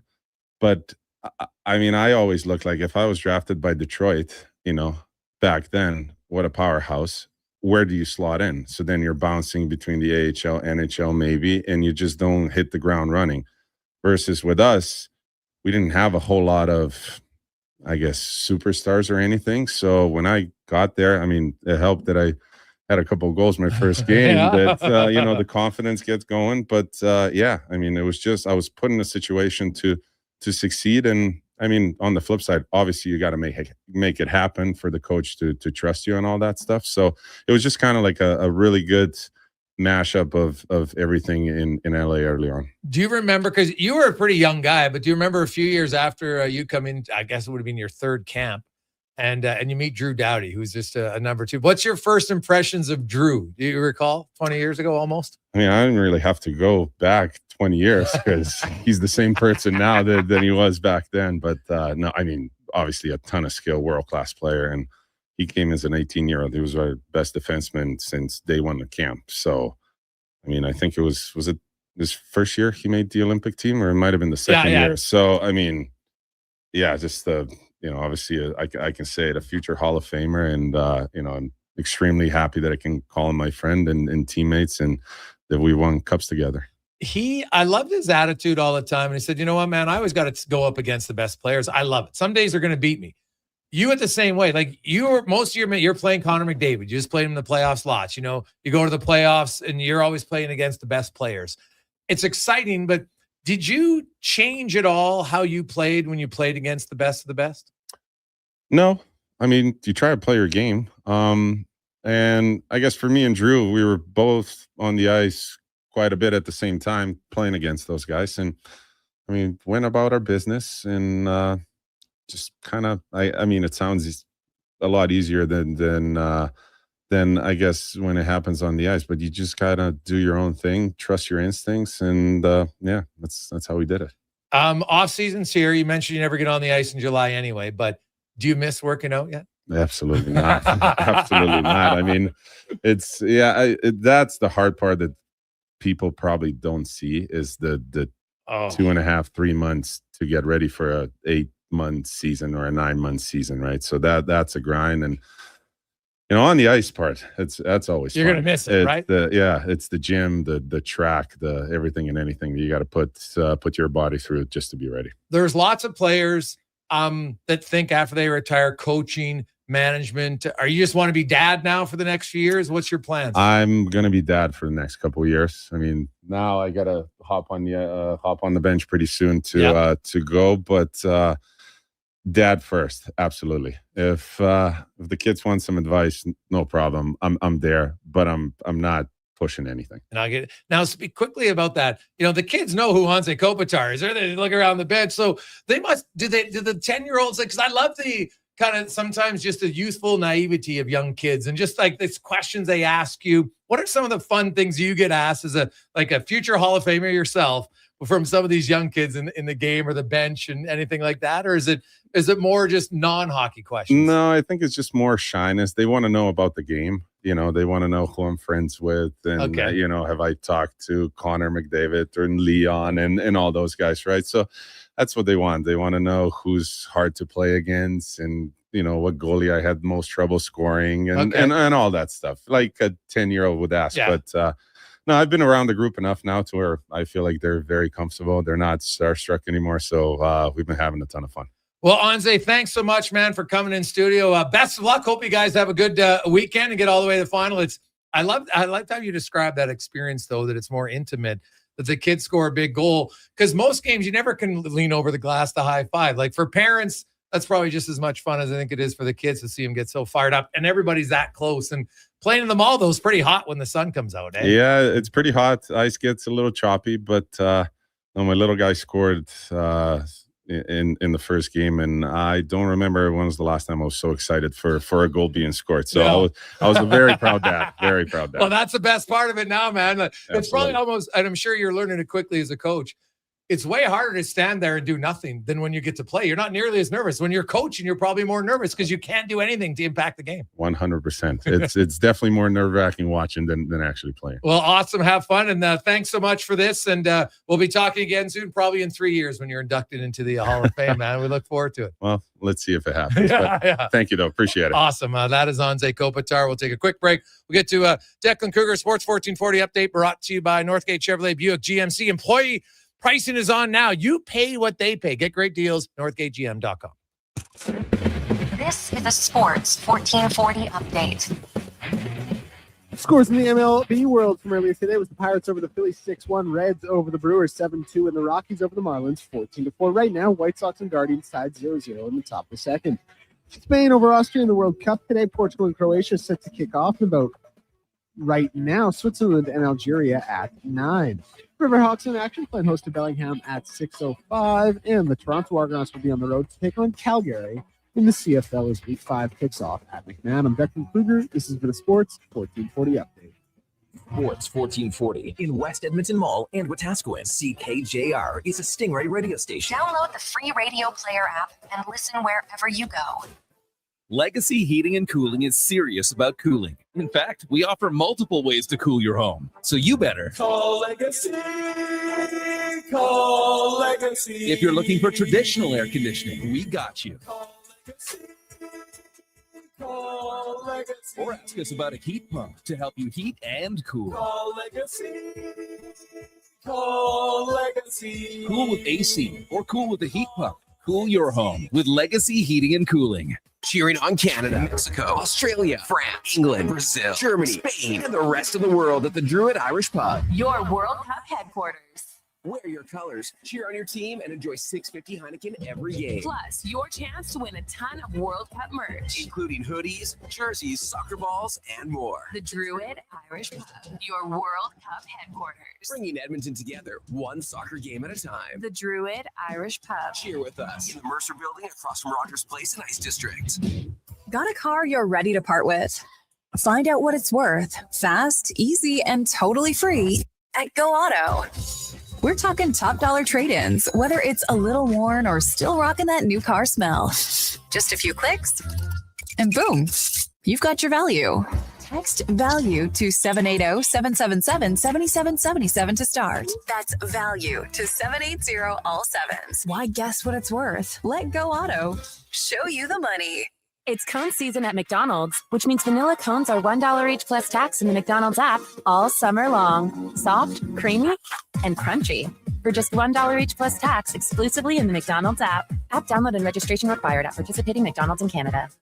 Don't let equipment failure stop you coals. At AWS Welding in Nisku, our factory-trained service techs are on hand for all welding equipment repairs. We're a fully warranted center for Miller, Lincoln, and ESAB. And we service all makes and models. Proper, regular service extends the life of your gear and keeps it running at peak capacity. Don't wait for a breakdown. Book your service appointment today at 780-979-0470. AWS Welding. We make it happen. With Play Alberta, backing the home team goes beyond the bets. That's because your picks have provincial impact. Play Alberta is the only app in the province that puts all revenue directly back into supporting programs and services that Albertans rely on every day. By investing in the General Revenue Fund, every play, bet, and buy made on Play Alberta helps make a difference across the province. Visit playalberta.ca/Gregor to learn more. That's playalberta.ca/Gregor. Must be 18 plus to play. If you gamble, use your game sense. Expand your brand with Fusion Promo Marketing. Fusion is your trusted partner for all things branded merch and apparel. Thousands of products perfect for businesses, sports teams, and corporate events. Fusion with a Z. Promomarketing.ca. Boxing Week is back at the Brick. Don't wait until winter. Get blowout pricing now. Save 55% off sofas when you buy the matching piece. Save up to 25% off bedroom and dining. Save up to 40% off select mattresses. Plus, get free local delivery when you use your Flexity card. And buy more, save more. Up to $500 off select major appliances. Don't miss the return of Boxing Week, only at the Brick. Exclusions apply. See in store for details. With Play Alberta, backing the home team goes beyond the bets. That's because your picks have provincial impact. Play Alberta is the only app in the province that puts all revenue directly back into supporting programs and services that Albertans rely on every day. By investing in the General Revenue Fund, every play, bet, and buy made on Play Alberta helps make a difference across the province. Visit playalberta.ca/Gregor to learn more. That's playalberta.ca/Gregor. Must be 18 plus to play. If you gamble, use your game sense. And you can dance.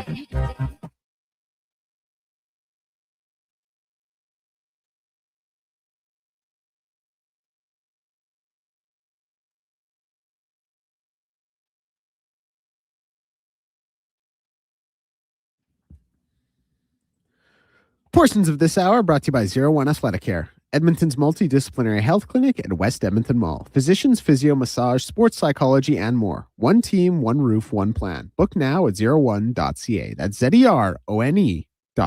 This is Sports 1440, where Edmonton talks sports. On YouTube, Facebook, and X. Here's Jason Gregor. Brought to you by playalberta.ca.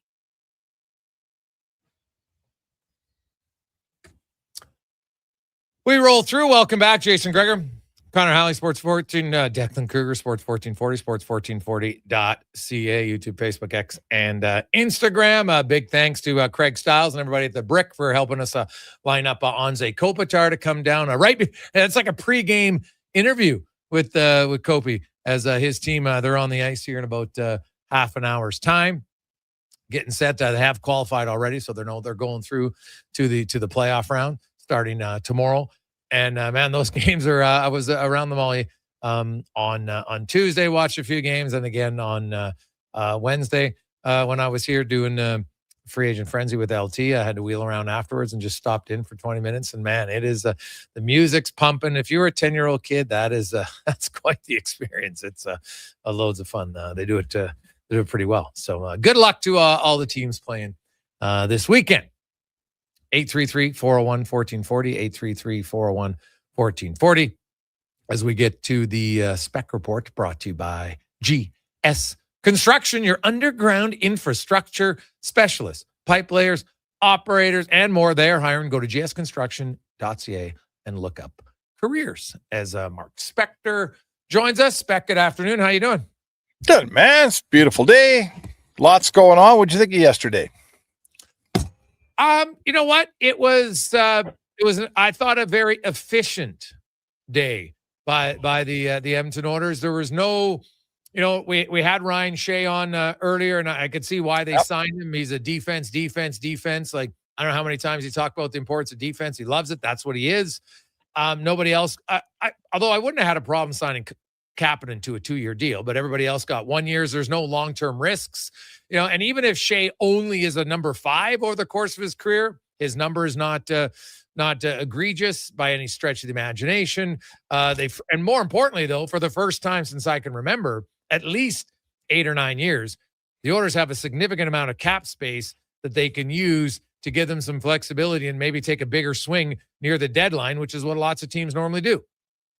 Yeah, that's crazy. And that might be the new, maybe that's the new way to do things. Like maybe instead of like, we've just accepted, Jason, that in order to be a contender, you got to spend every dollar, right? We've just accepted that. And I know a lot of teams find themselves in LTIR, so they maximize their LTIR right to the last penny. And, we've been through that in Edmonton for sure. But I'll tell you, like, Stan Bowman has built a decent team here, like a good team. It's, they can stand an improvement, but there's lots of time.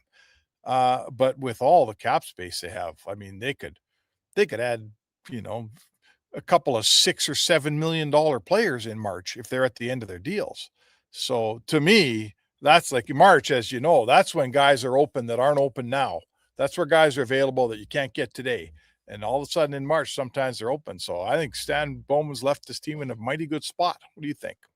Well, yeah, they're in a good spot for sure. Now, the cap goes up, right? Keep in mind, when it was a flat cap, everybody was near the cap. And there are still some teams. Vegas is there, Toronto, Florida, a few others. Like, I don't think Edmonton's done. I still think if they could, they would like to find a scoring winger. Easier said than done. But, I think that's whether that happens in the summer or before the deadline. I can't answer that, but I know they're looking, as they should be. But that's the one element of their team that they would look for right now. It's a clear area that you would like to improve. Okay, that's fair for sure. So I guess I'd say to you, do you feel like the need, if the market has kind of been picked over here already? I don't know if there's guys out there that you see that would be a good example of the scoring winger you're looking for. I'm not sure I can think of one that's out there right now that's still a UFA. Can you? Well, no, not UFA, but it might even be, I don't think the trade window in the NHL has closed, Spec. Like, I'll tell you, if I could get Kirill Marchenko at $3.85 million for a year, I would look at that trade. Oh, for sure. Yeah. Yeah, that's fair. I mean, that's fair. I guess I'd say to you, like, either because I don't like the free agent market's been picked over. So yeah, sure. If you could find a trade for the guy you like, that's fair. Mm-hmm. But you're going to have to give Columbus, obviously, something good for that player. Or do you think you can survive till you get into the season, till you get to, do you have enough to get you to March in good shape? At which point you can use and flex this cap space you have and find the winger we were talking about. And maybe at that point, find an exceptionally good winger that's not available today in trade. Maybe there's a team that's, every year, Jason, there's teams in March that thought they were going to be contenders that aren't. And every year there's guys that are for sale in March that weren't for sale in October. If you got a good enough team to get you to March, the shopping gets a lot better around the deadline.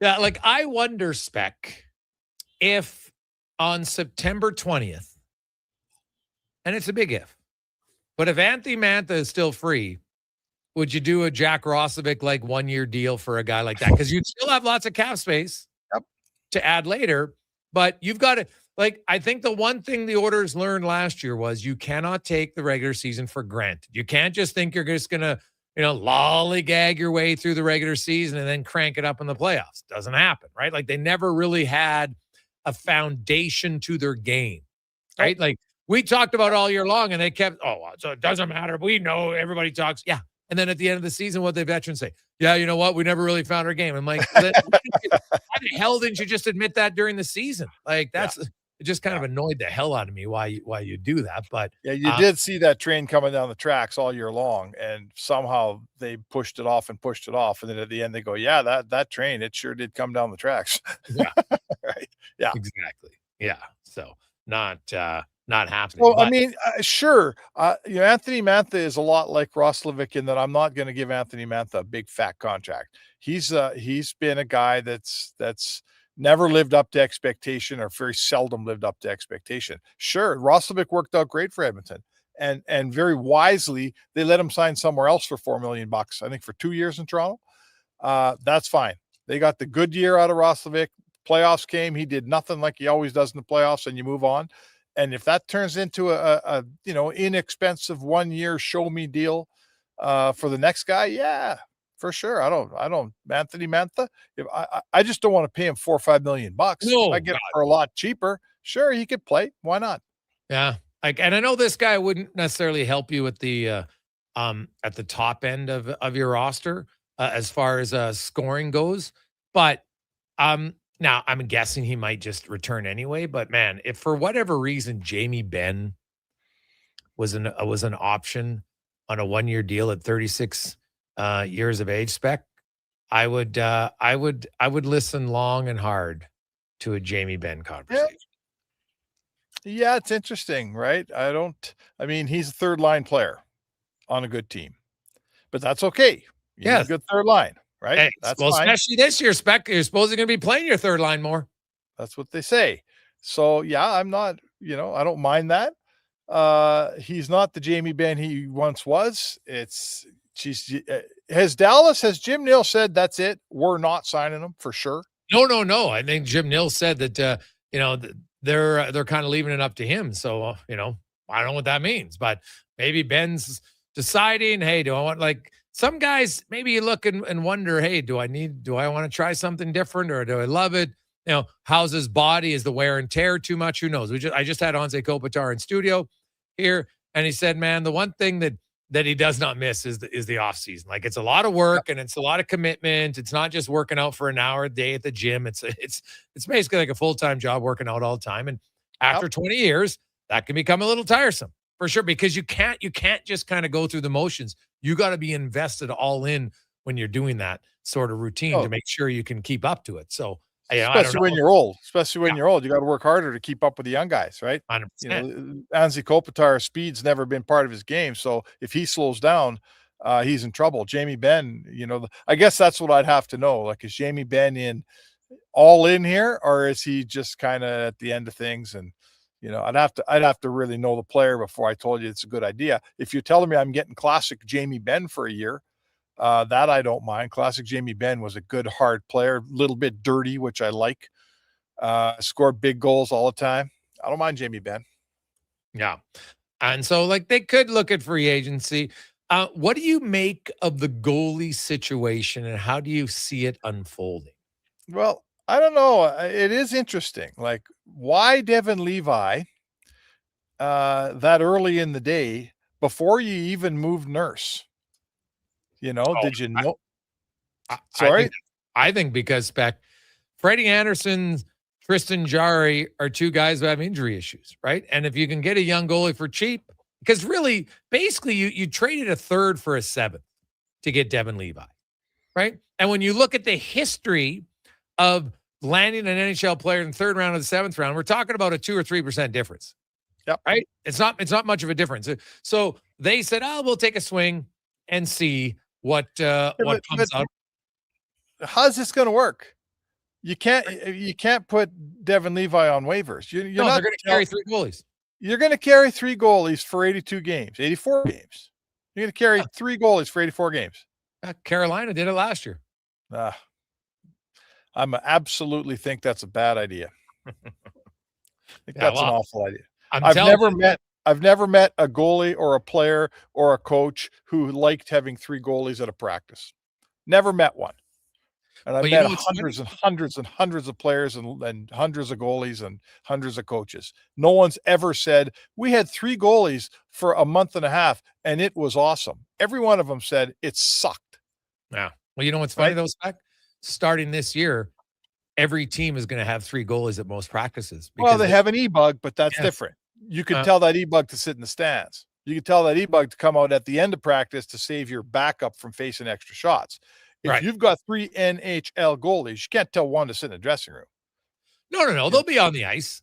right? And they'll come out. Here we go. Yeah, I bet you what happens, Spec, is they come out early.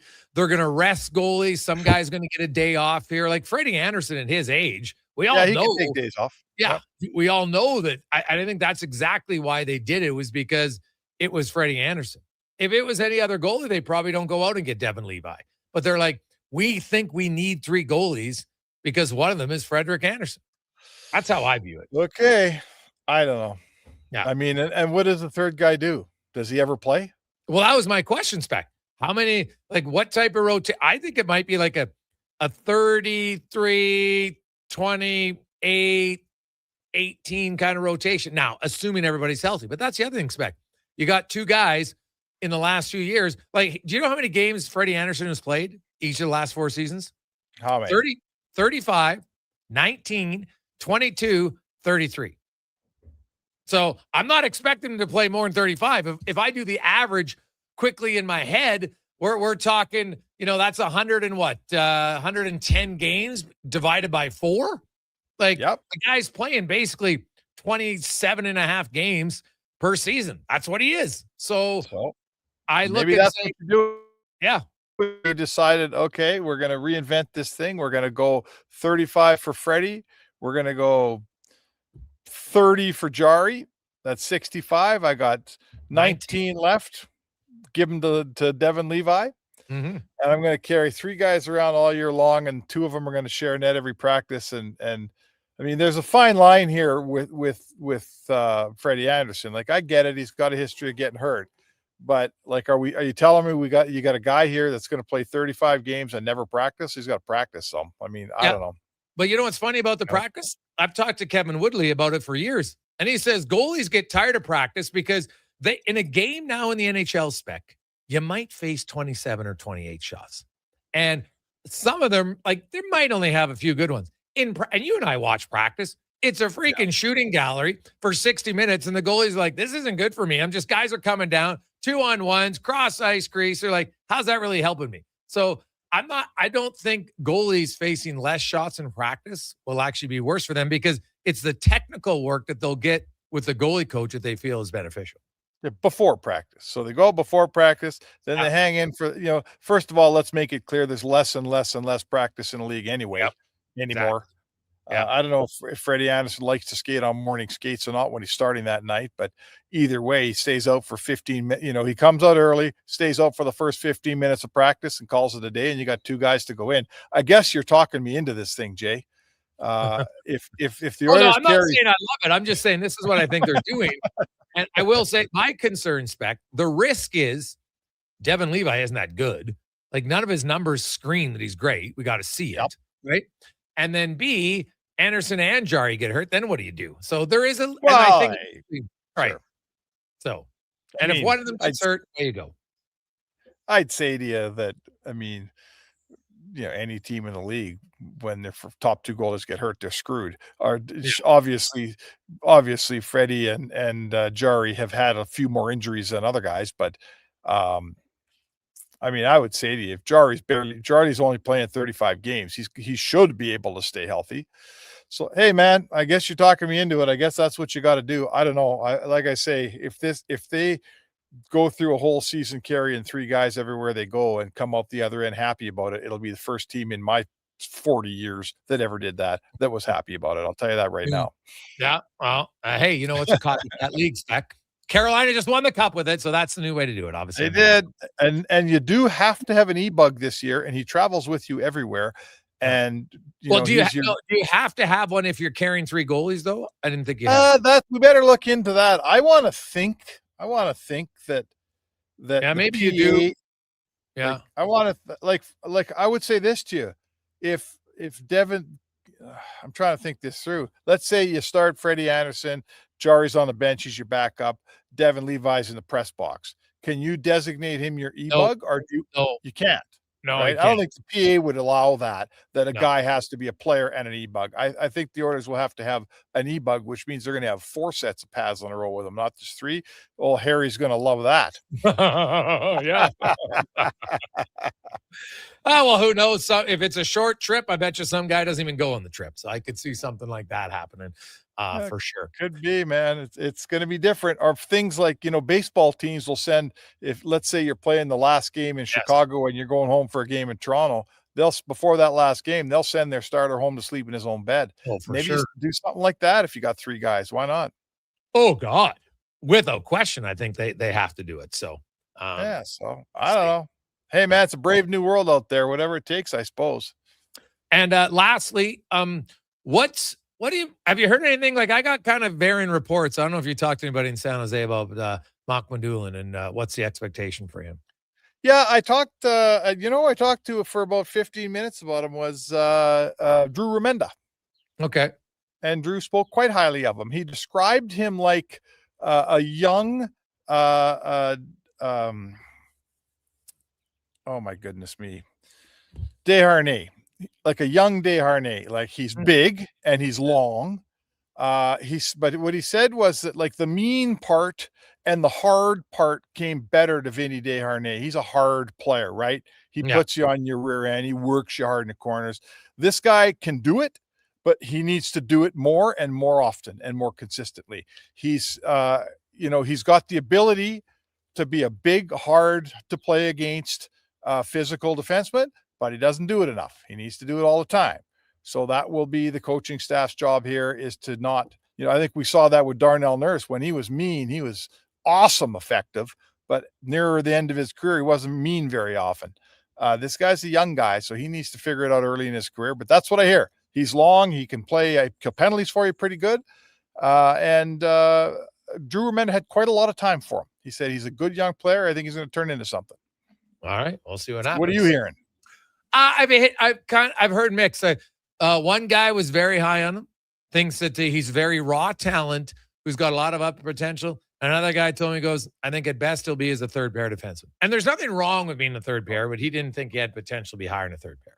So. Right. Well, I guess we'll find out. He's been around a little bit, but second team guys always go one way or another. They tend to grow in their second team. Most guys get better when they get to their second team. Let's see what happens with this kid. Russian kid. Yeah. So Podkolzin will have a buddy here. Yeah, well, that never hurts. Yeah. Have a good one. We will chat with you tomorrow. We're going to talk a little green and gold as they look to remain perfect. Unbeaten. All right. Sounds good, Jay. There you go. That is Mark Spector, the Spec Report, brought to you by GS Construction. When we return, we're going to talk about can you win the Cup in July? Some think they can. We'll discuss it next on The Gregor Show, presented by PlayAlberta.ca. You want it? We got it. At Harley-Davidson of Edmonton, we have a huge bike inventory just waiting for you to ride. We're not a car dealer. We're your local family bike shop. We are riders supporting riders. Come find your dream bike here at Harley-Davidson of Edmonton on the Yellowhead Trail, locally owned and operated since 1980. Find us at hdedmonton.com. You don't just need property services, you need problems handled. HireGood provides cleanup, debris removal, site monitoring, and safety attendance across Edmonton. We reduce issues on your property, keep spaces safe, and take pressure off your team. We resolve real problems for businesses while creating real impact, because our team is built on second chances, and they show up every day ready to prove it. Visit hiregood.ca or call and mention Jason Gregor for a first-time discount. HireGood. Stable jobs create stable lives. Welcome to the Bro Zone, the ultimate garage setup for checking out the big game. 70-inch TV? Check. Surround sound? Check. Mini fridge fully stocked? A check. But a legendary Bro Zone needs legendary snacks. Will Hawk Beef Jerky. Load up on Alberta's best beef jerky. It's the perfect game day companion when you're watching from the ultimate fan cave.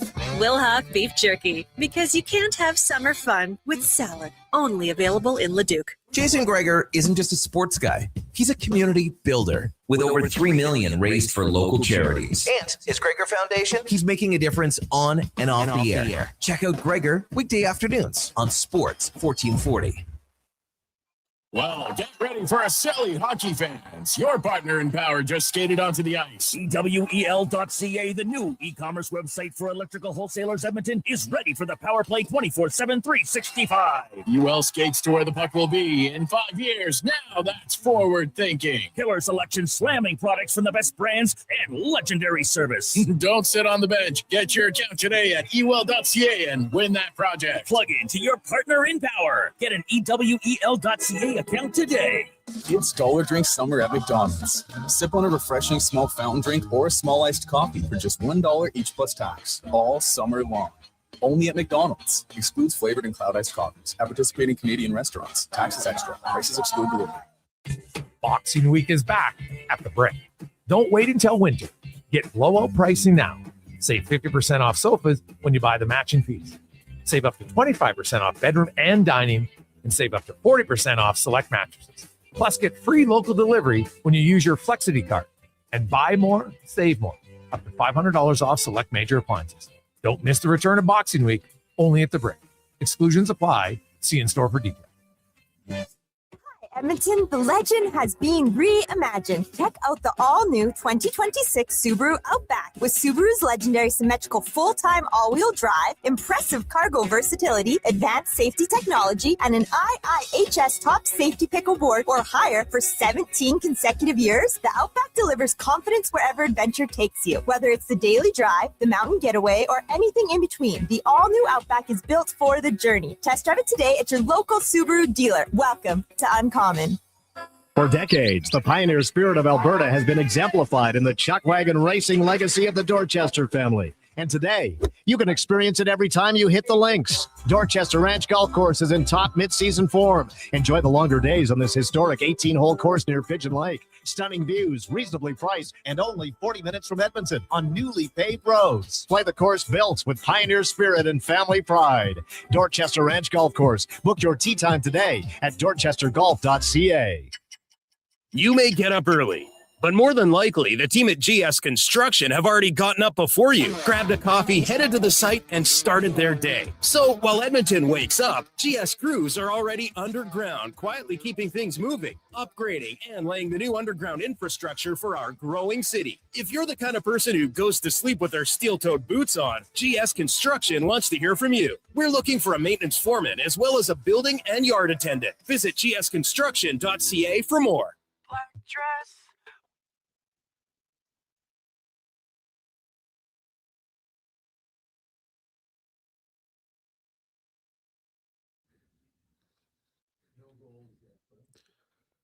Portions of this hour brought to you by Papa John's. Get the Gregor special. Enjoy 20% off any regular menu price order. Enter promo code Gregor at papajohns.ca or on the Papa John's app. The Jason Gregor Show, the best of Edmonton sports talk and beyond. This is Sports 1440. Presented by PlayAlberta.ca, Alberta's only regulated online gambling website.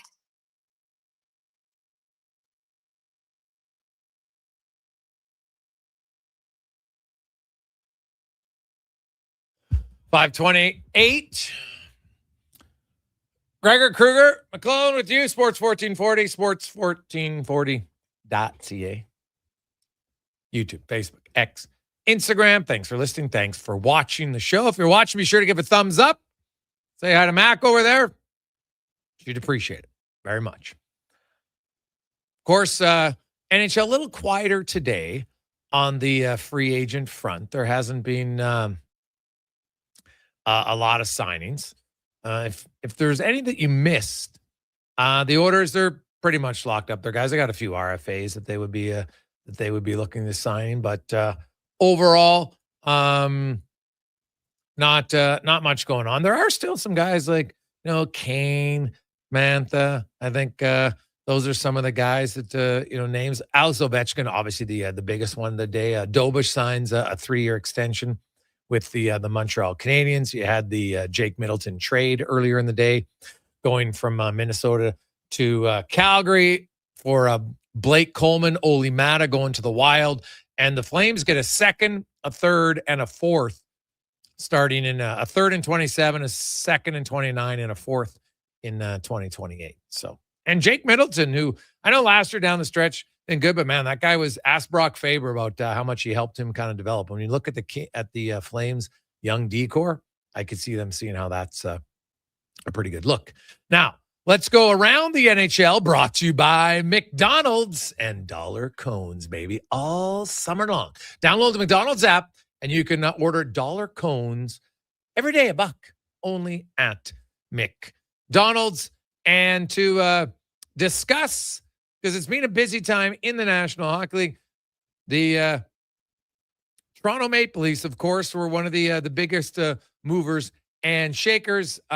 David Alter from the Hockey News joins us, also a member of the PHWA. Dave, welcome to the show, my man. How you doing? I'm doing great. Jason, what's going on over in Edmonton tonight?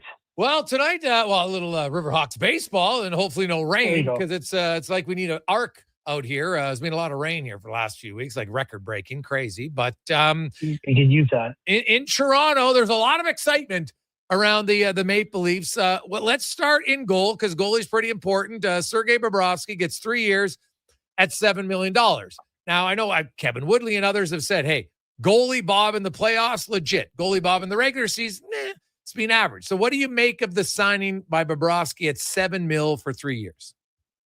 Yeah, I think it was a move that the Leafs absolutely had to make. They just have not had a goalie that could play more than half the games in quite a while. Like, that's really what it really came down to. And yeah, Bobrovsky's numbers were not great before. And then, his save percentage over the last 4 years before last year, hovering the low 900s, which is not spectacular, but the playoff numbers are not to be denied. Like 914 in the last cup run, 906 before that, playing all 24 games, 23 games with Florida in 2025. You look at the sum of all parts, really, the Leafs needed a different solution goal. The big frustration really kind of came to a head last year when Joseph Wall kind of had to leave training camp because of undisclosed reasons. And, there were times where he wasn't available at other critical moments that were more important, like Game 7 of the playoffs in 2024. Mm-hmm. And so all these other things combined, that they're like, they've got to do something about this. And so the Leafs feel that if they are a better defensive team and let the offense fly like it used to before last year, then the goaltending will take care of itself. And Bobrovsky will have a pretty easy time of getting north of 50 games, as he has done for the last 5 seasons, which is hard to say about any goalie in the NHL, given the way things are kind of going with the tandem phase and everything. Yeah. He's a guy who demands the net, even if he's not 100%, and the Leafs just simply haven't had someone like that in a while. Yeah, well, he trains hard. His availability is definitely up there. There's no question about that. So that's something they got going for them. No question about it. Can you give us an update? Is Max Domi going to play at all, or is he done this year? We don't know. Like, they've been very kind of cryptic about it. But I think it's because they don't know either. Okay. Like, apparently, from what I was told, when the recovery from the surgery happened, it was bad. And then as the days kind of passed, it got better. But at some point or another, Domi was spotted, and the Leafs had to make a statement about it because they noticed something was off. And so that's where they said, look, it's bad when they say they're not going to give an update until training camp. And the reason they won't give an update until training camp is because training camp is when they'll do medicals. And at that point, they can decide what the future, if there is one, is for Max Domi. But when you look at all the depth forwards that the Leafs added yesterday, it gave me the indication that the Leafs are preparing, not necessarily going to happen, but preparing for the fact that Max Domi may not be available to them. Okay. So they went out, and we look at some of the other moves that the Maple Leafs made. Jack Roslovic comes in. Edmonton fans saw him here last year. He's 20-goal scorer multiple times in his career. Really good skater. Can be a little bit inconsistent, but overall, I think solid signing. They trade for Nick Paul. I actually like that trade for them. Then they get Teddy Bluger. The one that was a little surprising was probably the $4.25 million that they give to Colton Sissons. What do you make of that one? Yeah. Yeah, I mean, I had to look, and I couldn't believe it. I mean, Colton Sissons being the 5th highest paid Leaf forward is not a sentence I would have ever thought I would say out of my mouth 2 days ago. Like, it really was, oh, okay, well, the Leafs are kind of short on elite forwards out after Matthews, Nylander, and Nyes, and Tavares, of course, took that home down discount, so he's not making that much more than Sissons is. But, yeah, I mean, I think it just spoke to the type of player Sissons is and what the Leafs were lacking, which was depth at the center position and a right-handed depth at center position who has speed. Like when they got Nick Waugh in that trade, in the sign and trade with Marner, speed wasn't necessarily the calling card of Nick Waugh. It's about how he performed in the playoffs. And, you know, the Leafs were in the play like you're in the playoffs in the beginning of the regular season, which I don't think necessarily works because I think they're two different games personally. But in this case, Colton Sissons is a shutdown guy who they are expecting can come out in most situations at certain parts of the game that can kind of take away some of the other difficult matchups that the Matthews and Tavares types are going to get. And it will unlock their offensive ability when they kind of flip the switch and put them in more offensive zone start situations. David Alter joins us talking the Toronto Maple Leafs. Of course, we're pretty involved. You know, they got Brandon Duhaime, who's going to add them some grit and some toughness, no question. They'd acquired Darren Radish. What about Chris Tanev? You think he's going to play? The reports on Chris Tanev are pretty positive. Okay. Like he had a core injury. Now we haven't been able to see him skate, but it was evident. Like he had this injury that just was not going to get fixed with surgery. And one of the things he told us at the end of the season when we had a chance to talk to him about it was the delay in why things kind of looked so bad was because he was really trying to hold out hope that he could be serviceable for the playoffs. And if he would have opted for that surgery, even if earlier, then he wouldn't be an option. And once it became clear the playoffs were no longer there, that's why he disappeared. Now, he had a couple of head and neck injuries, which were scary at the same time. And that's where the bigger question about Chris Tanev kind of comes in. Because Chris Tanev could have come back, but the concern is, you know, the core injury will probably get healed up and he could be the player he used to be. Like it's different in that regard. What will really be the test is, can he take the hits? Can he withstand the hits after not being around to the point where it's not scary like it was last year and he was being carried off in a stretcher? So the core injury seems to be coming around and that seems to be fine. But we won't really know until he gets into game action and someone takes a run at him or he absorbs a check or takes a hit up high that he's fully recovered and he's not dazed or has to be taken out or go to a quiet room or anything like that. Okay. And then if you look at it, once they acquired Bobrovsky, obviously they made the trade with Tampa Bay to bring in Nick Paul. And I look at Paul and I look at Sissons and I look at, Bluger. I'm like, okay, they got a lot of kind of the same guy, really, right? Yeah. Defensive minded, which is never a bad thing, but is, and where do you see Dakota Joshua? Who's, and is he a third line guy in this team? Is he a fourth line guy in this team? Can he be better than what he was last year? So something that was brought to my attention yesterday, which I didn't realize because I didn't follow the West and Joshua's play with Vancouver, but apparently when he had his best offensive numbers was when Bluger was on his line in Vancouver.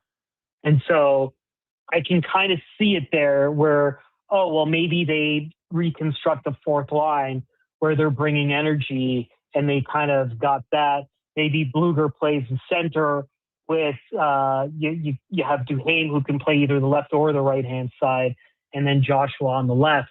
And maybe that's your energy, can score, can come out and be that energy line that kind of comes out there. But as far as everything else, he doesn't really fit the mold of what the Leafs are trying to do. And all these other guys, what they brought was speed. The one thing that Jim Hiller, the new head coach, has kind of emphasized more than anything else, that you need guys who can skate. It's all going to be about speed and skating. And when you look at the NHL Edge numbers with a lot of the guys that they brought in, they're on the higher percentile of that. So you can kind of see where they're coming from in that. So they feel that they've got more to give than what their role is. And of course, it's interesting because Josh was kind of that holdover from the Brad Treliving era, who came in, had a really rough season, a couple of injuries, including a kidney injury, which was very scary, but still got 10 goals in 55 games and still could be a net presence that they're missing. So there could still be room for someone like him, but he's definitely the outlier in what the Leafs are trying to do. Dave, one last one for you. Do you think the Leafs are done until training camp, or do they have other moves they think they might look to make here? As a lot of people think there's some other trades potentially this summer. I think that they're not done. I think there's going to be some moves happening. I think a lot of what kind of went into their lap was asset harvesting. Like, they don't need as many center wingers in the bottom six as they need. I think what they had the flexibility to do was know what they can kind of buy in the market right away and maybe sell higher and hope that some other teams that miss out on those first few days of the free agency sweepstakes sees a glaring hole where they kind of have to either unload a top six forward or, a defenseman that they're missing out on, or a team is missing out on, and then maybe someone like a Morgan Riley gets pried loose and there's a better trade to be made right now. The problem is, on those first few days, Riley is going to be seen to some of those other teams as kind of like a last resort option of taking everything once they've exhausted everything else. And so if Morgan Riley does find a new home, it's going to be closer to the end of training camp or a few days from now, just after teams have realized the cupboard in the free agency drawer is pretty bare. Well, the Anaheim Ducks, man, they're in need of I mentioned that in my article yesterday. Yeah. That he wants to go to the West. Anaheim missed out. Carlson's gone to the East. And then outside of Jackson Lacombe, there's really a big hole there. So maybe that makes sense for someone like him. The difficulty is just getting rid of the whole contract enough for the Leafs, or do they want something in return down in the same position? Because they certainly don't need more forwards. Maybe they can package a top six. Maybe there's a top six guy or another like a higher center that the Leafs need. So, but I'm with you there. I think Anaheim is probably the prime position. Seattle, they're not competitor, but they have a ton of cap space. So that could be a fresh start. He's from Vancouver. It's close by. But again, that's not really a team that's expected to compete for the playoffs. Dave, great stuff, buddy. We really appreciate it. Have yourself an awesome day. Thanks for your time. You got it. Thanks for having me on. Let's do it again soon. There you go. That's David Alter joining us from Toronto. Quick final break. We'll come back, wrap things up. It's a Gregor Show presented by PlayAlberta.ca. Performance by Action Electrical today. Their projects team kicked things off, designing and building with unmatched skill. Then the service team swoops in for those crucial repairs and maintenance. And don't forget the testing team, ensuring everything's safe and sound before the solar team scores with sustainable energy. A complete team effort. Have Action Electrical bring home a win for you and your project. Visit actionelectrical.net. It's cone season at McDonald's, which means vanilla cones are $1 each plus tax in the McDonald's app all summer long. Soft, creamy, and crunchy. For just $1 each plus tax exclusively in the McDonald's app. App download and registration required at participating McDonald's in Canada. Need a new ride for road trips, errands, or just life on the go? Go Auto offers a massive selection with over 15,000 new and used vehicles to choose from. With over 70 locations across Western Canada, finding your next ride has never been easier. Whether it's a roomy SUV for the family, a sleek car for the open road, or a rugged truck for your weekend adventures, you'll find it here at a price you'll love. Explore thousands of vehicles today at goauto.ca. There's still time to book your tournament at the Ranch Golf and Country Club. As one of Alberta's top tourney courses, the Ranch makes hosting fun and easy for any group or business. No matter how unique or unusual, they'll accommodate your vision for an event no one will soon forget. Start planning your tournament today at their beautifully landscaped course on the outskirts of West Edmonton. On-site event coordinators are here to help, but hurry, availability is limited and booking fast. Visit theranchgolf.com. Hey, hon, I'm getting expressions and images to frame my hockey card collection in the man cave. Perfect. I'll come with you and bring our wedding photos. For sports memorabilia and family treasures, think Expressions and Images, your local custom framer since 91. You name it, we frame it. Boxing Week is back at the Brick. Don't wait until winter. Get blowout pricing now. Save 55% off sofas when you buy the matching piece.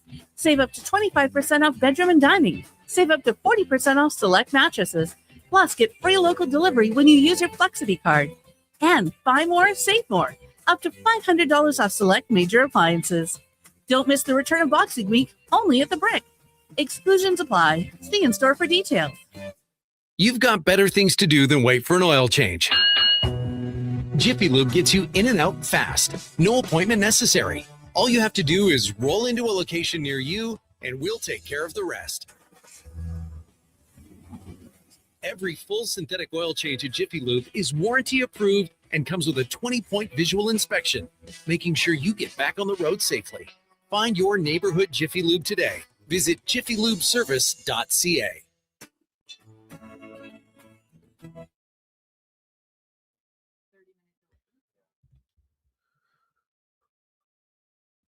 Portions of this hour brought to you by CanTorque. Made in Canada, made for Canada. Where extreme isn't theoretical. Find your solution at www.cantorque.com. Look good, feel good, play good. It's the Jason Gregor Show. Thanks for listening to Sports 1440. Presented by PlayAlberta.ca, Alberta's only regulated online gambling website.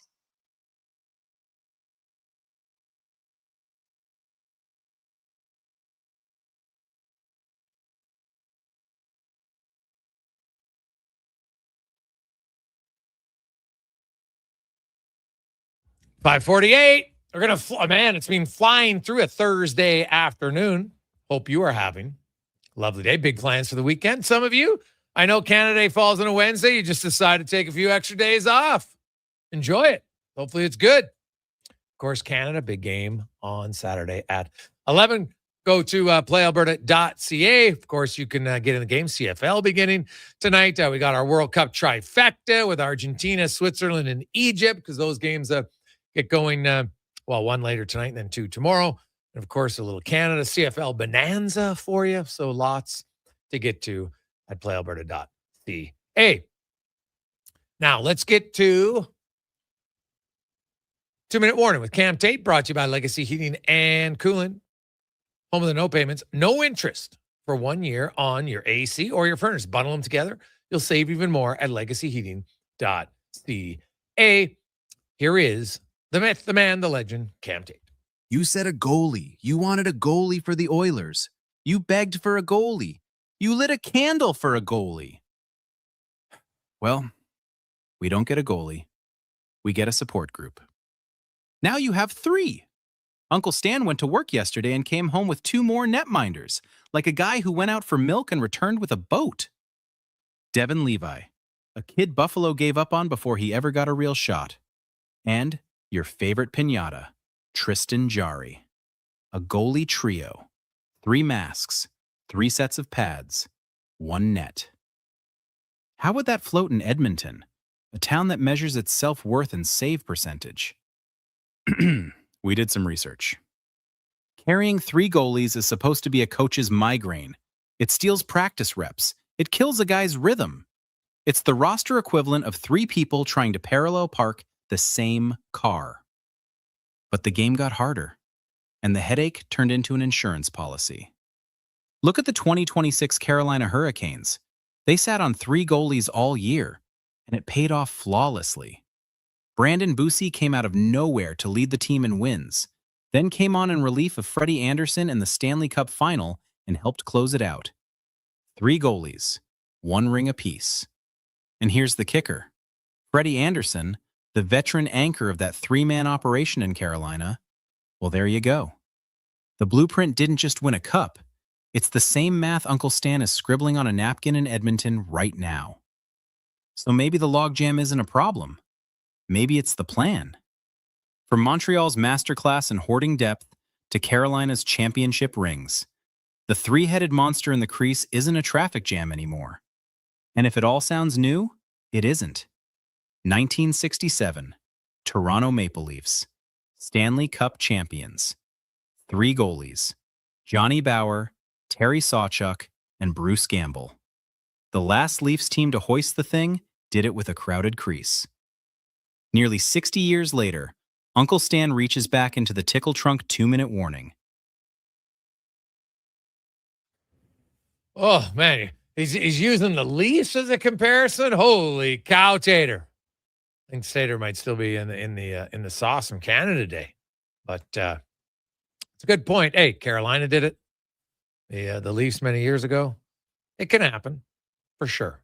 But I look at how many games did the other guys play in 67? I'd have to look it up. And was there injury-prone guys? Because that's, I think, it's a smart decision by the Oilers to bring in Devin Levi. Now, Devin Levi might look and say, "Man, I want to play," and there is a fine line of that. But you know what? If he's going to get a lot of one-on-one time, I could see one of the goalies going down on a conditioning stint at some point. Now you have to agree to it for sure, but I could see one of them going down just to get some time. Right? If you sit out too long and all 3 are healthy, that's going to be the challenge. Like, it's not ideal. Let's make it abundantly clear. But if you have injuries, then it simply doesn't become an issue because guys are sitting out due to injury, not due to having 2 other healthy bodies ahead of them. So that'll be the challenge. 833-401-1440, 833-401-1440. Hey, guys, what about Claude Giroux? Great face-off guy. Yeah, but you could play him on the wing, I guess. Right? Is Claude Giroux going to be your 4th-line center? Be pretty good center ice position, but I don't know if Claude Giroux wants to go to a team where he's your 4th-line center. Now, maybe he's your 3rd-line center and Dickens is your 4th-line center, but I think Edmonton would rather have a winger than another center. Right? That's kind of how I would look at it. So, hey, Gregor, now that Nurse is being traded, does that void his no movement clause? No, not all. He just basically, you agree to waive it for the trade. Once the trade is made, then you go back in. Right? So, we'll see. Hey, Gregor, Ben, he's not that good anymore. Let's just scored 15 goals, man. How many Oilers forwards scored 15 goals last year? And he scored 15 goals in like 60-some games. He made $1 million, Nick. Like, honestly, I would have lots of time for Jamie Benn on $1 million contract. Tons of time. Gregor, could you get Tom Wilson? 0 chance. Like, let's just cut that one off. 0 chance. The Washington Capitals, and by the way, I was looking at their forward group today. Oh my God, they are trees. They're massive. You got the 2 Protas brothers that are 6'6", 250 and 225. You throw in Tom Wilson at 6'4", 230. You got Strome and Dubois at 6'4". You got Alex Tuck at 6'4", 220. You got Ovi at 6'3", 240. Right? Boone Jenner, 6'2", 205. They got a boatload of big, heavy forwards with some skill. Washington has they made a lot of changes this offseason. I think right now they'd be this on paper. I'd have them as the number 2 team in the Metro Division behind Carolina. They're going to be a low, man. Washington plays Florida. Those games could be awesome. I think Florida is going to have a lot of games that are physical. Tampa Bay, a few others should be great. On behalf of Declan and Mackenzie, I'm Jason Gregor. Have yourselves a wonderful Thursday evening. Enjoy the CFL. Enjoy the World Cup. Enjoy the Riverhawks if you're going to the game. And we will talk to you tomorrow. Set up the green and gold, taking on the Lions, looking to remain undefeated. Have yourselves a wonderful Thursday. Let's get to Declan Kruger. Sports 1440 update brought to you by Hire Good for professional property services you can feel good about. Get Hire Good. Stable jobs, create stable lives. HireGood.ca. Good night. This is the Sports 1440 update. Scores from around the majors right now. Guardians lead the White Sox 2-0 in the bottom of the fourth. Braves up 5-3 on the Cards in the top of the second. And the Royals lead the Rays 1-0 at the end of the first three finals today. Saw the Pirates over the Phillies 6-1. The Reds beating the Brewers 7-2. And the Rockies dusting the Marlins 14-4. FIFA World Cup action with Spain over Austria 3-0 earlier today, while Portugal and Croatia are tied 0-0 at halftime. Switzerland and Algeria will go at 9.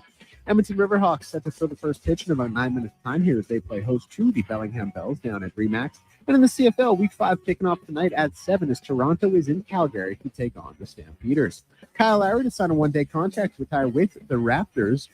Well, they've also added Kyle Anderson on a one-year, $3.8 million deal. In case you missed it earlier today, Alex Ovechkin sets to return for his 22nd NHL season with a one-year deal worth up to $9 million. I'm Declan Kruger. This has been a Sports 1440 update. Sports 1440, a Stingray radio station broadcasting on Treaty 6 territory. Download the free iHeartRadio app and listen.